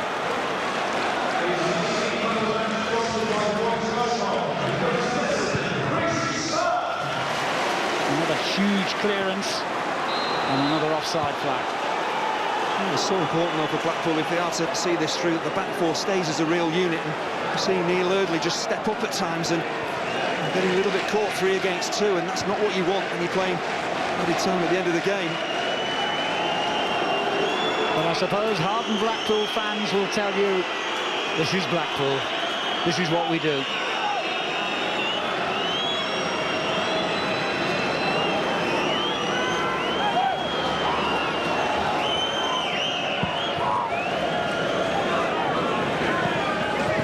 Fletcher did well there against Murphy.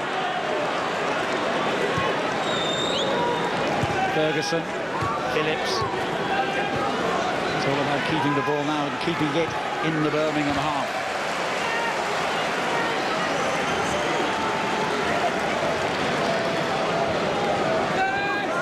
Thirdly.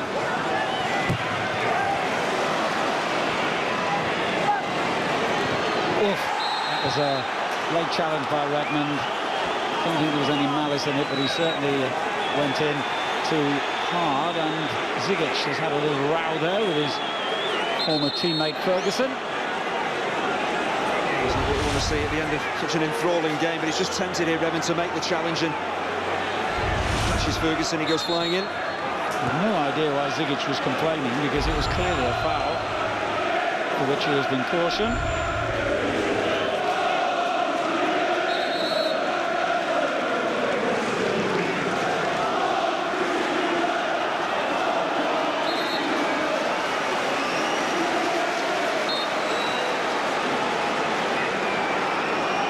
Eventually, Ferguson takes the free kick, looking for Dicko.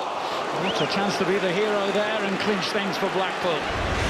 Just didn't make a decent contact. It's a great ball in from Ferguson. He's in between defenders, tries to glance it. Just put a firm header, get your forehead on this, and the game is done. Cleared by Baptiste. Offside, offside. Ball gets cleared, you see Blackpool just step up and he leaves Zigic offside. As it comes back, there's 1, 2, 3 Birmingham players who are actually offside, but Zigic certainly is. Blackpool are either 2 minutes away from clinching a return trip to Wembley Stadium, or from facing another half an hour of extra time here.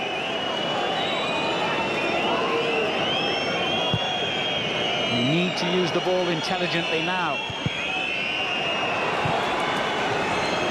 Phillips chasing it into the corner, which is where Blackpool will want it to stay.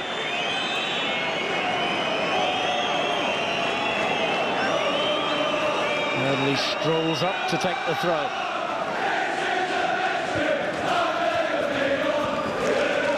Ferguson. Phillips. And Phillips slips as he was trying to dispossess Murphy. Came off the head of Baptiste, so this goes out as a throw. It is now. And I wonder where this will go. Virtually everyone going forward. Only the goalkeeper staying back, and he's asking the bench if he can join in. It's gone short. Murphy. Back again to young Redmond. Curled in, and Ndor's header goes wide. And with that, I wonder, has Birmingham's last chance of forcing extra time gone too? Yeah, just puts far too much on this. He's looking just to flick this on, help it onto a teammate at the far post, and never really going to score from that position. He's got to try and find a teammate.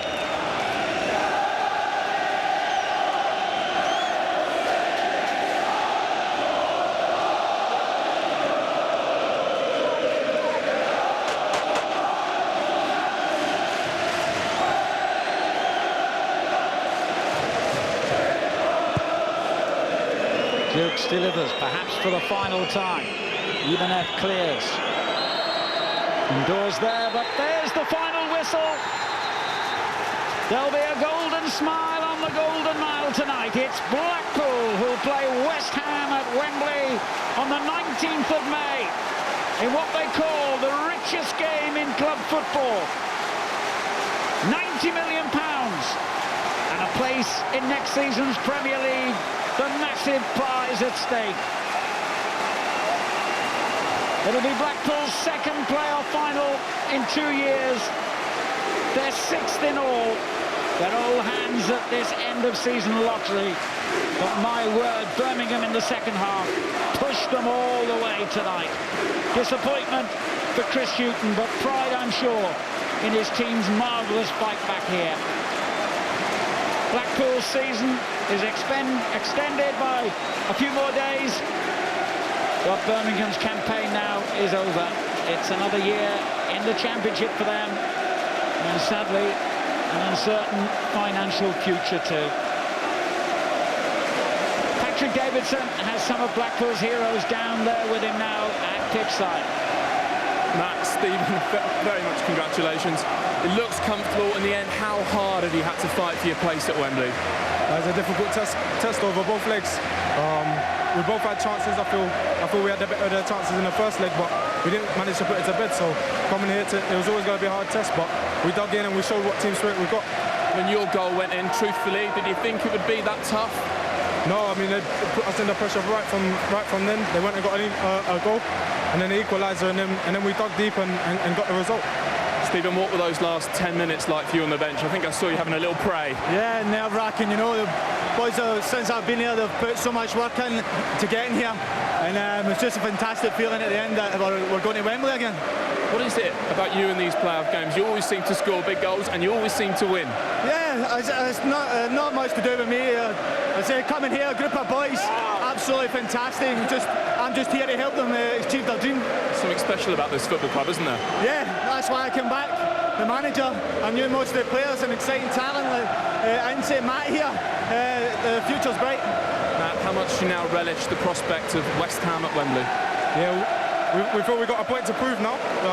They beat us convincingly over the first 2 games in the league, and we're going to go there and give a good account of what we got. Well played tonight. You're on your way to Wembley. You're also the man of the match, Matt. Stephen, do the honours for us. And they're on to Wembley. A first goal in 15 for Matt Phillips. Well, what a time to do it just after half-time. And Stephen Dobbie's amazing record in playoffs continues. He scores in a 3rd successive playoff semi-final.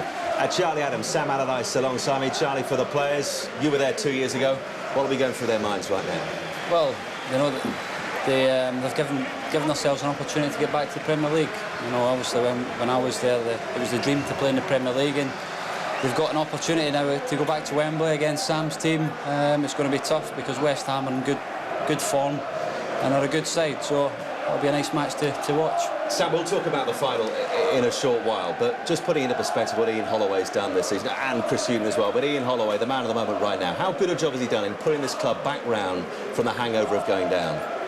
Well, it's a terrific job. I think that the amount of players he's, like all of us had to do, Birmingham, ourselves, the amount of players you have to turn around in the relegated season and then get back to the top is quite incredible. I'll speak to Charlie, I mean, I think Ian has something like 28 pros at Blackpool now, like you mean, and he changes his team around a lot, and it's managed to get them where they've got to go. And I think that the key difference was obviously the goals today, just before half-time and just after. But you know, it was a great effort by Birmingham, but I think over the 2 legs, I think Blackpool have deserved to go through. So Sam Allardyce now knows that his West Ham side will face Blackpool in the Championship playoff final, and that is a week on Saturday. Kick-off 3 p.m. We're on air from 2 p.m. You can see all the action of this year's Championship playoff final from Wembley, Sky Sports 1 HD. And we'll look forward to that in the company of Sam and Charlie when we come back. In the end, it was a terrific fight back from Birmingham, but not enough. And the Tangerines, once again, for the 2nd time in 3 seasons, are heading back down Wembley Way.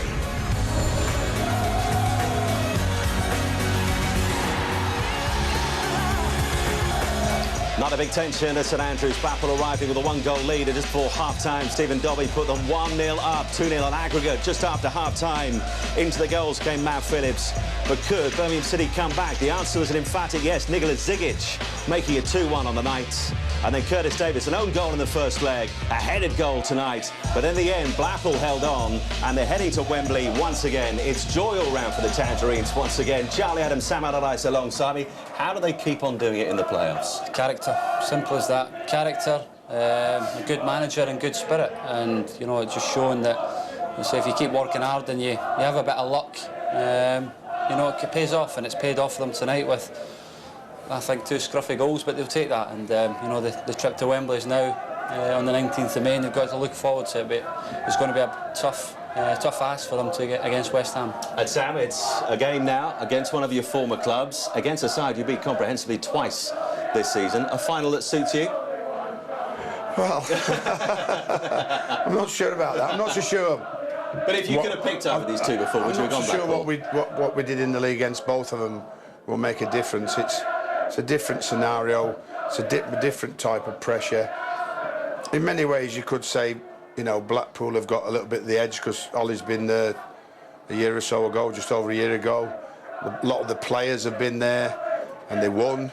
You know, so they'll feel confident they can do it again, whereas, you know, a lot of us have done the playoffs but haven't been to a Wembley playoff final, so who knows. The big pressure's on us because everybody makes us the favourite as well, but we are in good form, and if we take that form into the Wembley final, then we obviously expect we can win the game, but it will not be easy, and of course whatever swings and roundabouts turn as they did tonight, you've got to hope it's in your favour, and if it goes in your favour at the right time, that could be the turning point either way. Well, the delighted Blackpool fans, who you can probably hear behind us, chanted the name of Charlie Adams. Surely too they'll be chanting the name of Ian Holloway. Let's hear from him now. He's with Patrick Davison. Ian, is that another remarkable, incredible night for you as Blackpool manager?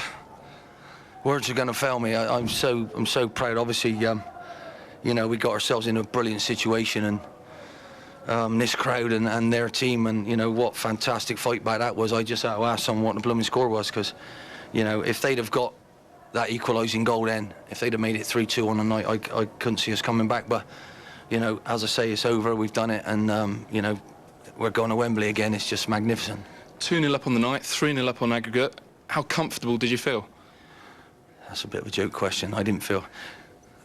Halfway through the second half, I felt fine. Once they got a goal, I was just going to put on Keith Southern to try and shore it up a little bit, and they manipulated a fantastic goal with great ball through from Berkey, and it sort of changed everything. Then it got the crowd on their side, it got them going, and we forgot to then play. We couldn't get it off them. They started swarming. We forgot things, but listen, at the end of the day, it was about finishing one more goal than them, and you know, everybody was saying about their own record, and you know, they should be very proud of it, but I'm very proud of my boys coming here today and doing that. You actually look quite calm at 2-2. How are you feeling inside? I can't describe it. How we felt last summer. You know, you got Charlie Adams sat in there. You know, yes, we got a decent bit of money for him, but you know, that ain't what I wanted to do. I want to build. I want to build from the top to the bottom, and you know, when they've done well and we can't sustain it, it felt terrible. But you know, I got a great group of lads in there, and you know, I'm so proud of them. Everything that we've done, they've taken on board. They've wanted to do it, and you know, we've played some fantastic stuff. I think we're getting better, and really, you know, they had at least a foot each. Every one of their players will have the same thing with West Ham, but we've got to try and be in the game long enough to get the ball down and play. And unfortunately, you know, who knows what's going to happen? But I can't tell you how proud I am of the whole club. It's absolutely brilliant. Big Sam is also in our studio. You'll face him at Wembley next week. Message for him? I thought you played absolutely brilliantly in the two games over the season. You beat us by 11 points. The way it is, we've got one chance, and we'll try. But you know, good luck to you, mate. He's a great fella, and I'm just delighted that we're going to be there as well. Good luck to you as well, Ian. Thank you. Thank you very much. Didn't mention the 8 goals you put past them as well. Is he a manager you enjoy pitting your wits against? I enjoy him no matter what company you're in with him, because he's bright, he's bubbly, he's got great character, and I think that testament to him what he's done for Blackpool has proven what a good manager he's been over the years, and certainly now maturing into one with not just a good personality but also a very good football player, and he gets the players' respect and the players play for him, and that's what you want as a manager, and he manages them well. What's he like behind the scenes, Charlie? He's a strange character at times. Yeah. In what way? Just sometimes he comes out with strange things, like, you know, one time we were at a hotel at Christmas against Derby away, and he had the formation set out in teddy bears, and you know, just things like that. He's just different, but fair play him to what he's done. He had the disappointment at Leicester, and you know, he's came to Blackpool, and he's got Blackpool on a run. You know, and I think he's at a club where it suits him. You know, he's got good players, and like Sam said, the respect that the players give him and the respect that he's got in the game is, you know, it's fair play to him. He's done a terrific job. And in terms of the times that Blackpool scored tonight, were they the two perfect times? Crucial. I mean, you know, Blackpool probably had the best of the first half, but we didn't think there was going to be a goal in it. But this one here, we might criticise the goalkeeper because I think he should have gone with his right foot because it's too low down to him. But you know, Dobby seems to always be in the right position when the ball drops, and he hits the target. And you always tell your players, whatever happens, hit the target. And they've scored 2 scruffy goals, you know. And I think Chris will be disappointed in this one, because even though it's a miss it and gone in, the Birmingham defence have got caught holding a high line, when there's no pressure on the ball. Phillips times his run, and the back four just had to drop off and defend it, and they give him a one-on-one chance, and he might be a bit lucky that he's scuffed it and it's gone off the post, but that's the last thing Birmingham wanted coming out for the second half.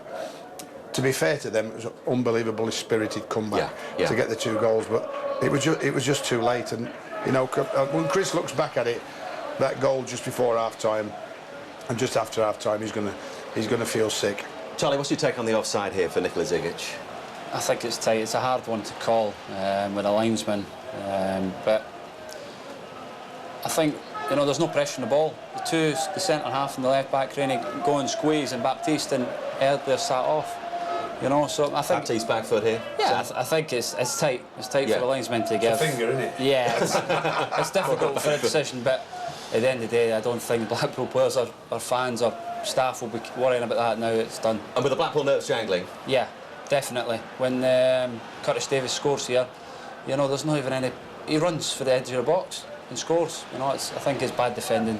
There's a big save from Jokes in between that, you know, and that's been, you know, when you look back at that, that's been a really important save now, you could say, like, I mean, because, you know, at the one end, you know, maybe Doyle should have done better with the first goal. You know, when Birmingham got a goal back, he's pulled off a brilliant save off King, and you know, you never know if that had gone in. It might be an extra time now, but you know, like I said, good game though. Okay, Charlie, let's throw forward to the final then. From a Blackpool point of view, how do they go about beating West Ham a week on Saturday? Well, like you say, their underdogs have been written off many, many occasions. Even when I was there, they were written off. Even this season, they were written off. West Ham's got a big team, big, powerful team with good players. You know, the Vazte and Nolan's a top player, and Noble. Players like that will be crucial. But it's a one-off game at Wembley. You never know what could happen. The underdogs always win. You know, we done it with Cardiff. We were the favourites, and we done it. And like I say, Sam knows that they're going to be in for a game, and it's going to be a fascinating game to watch, and you know, may the best team win. Look, I know, Sam, you'd love to have won it automatically. You didn't. You head to Wembley. A, how excited are you? And B, do you feel you're hitting your straps at just the right time? Well, I think we've had consistent performances for, you know, when you bear in mind that our overall season, even though disappointing, we've only lost 8 in the entire season. We had a fantastic away record. So people then criticise the home record, but we were top of the league on the away points gained. And there was a small spell of 4 games where we drawn at home that cost us 86 points is normally enough. But the form we showed in the last 6 games, won 4, drawn 2, and the form we've shown in the playoffs is saying that we're going into this game in really, really good form. So it's about holding our nerve and about controlling our emotions on the big stage of Wembley. I was there in the cup final. Massive arena, you know, and you wouldn't want to come away from there disappointed with your performance, and hopefully we don't want to come away with a disappointing result, but we'll go and give it our best shot. We are the favourites, like we say, but, you know, on a one-off, anything can happen. It certainly can. Sam, thanks for coming this evening. We wish you well in that final. Charlie, thanks for your company as well. Wish you well in your recovery from injury. So plenty more playoff action to come across the weekend as we focus on Leagues 1 and League 2. But we now know that the Championship playoff final will be West Ham against Blackpool. And for the second time in only 3 seasons, the Tangerines are back at Wembley.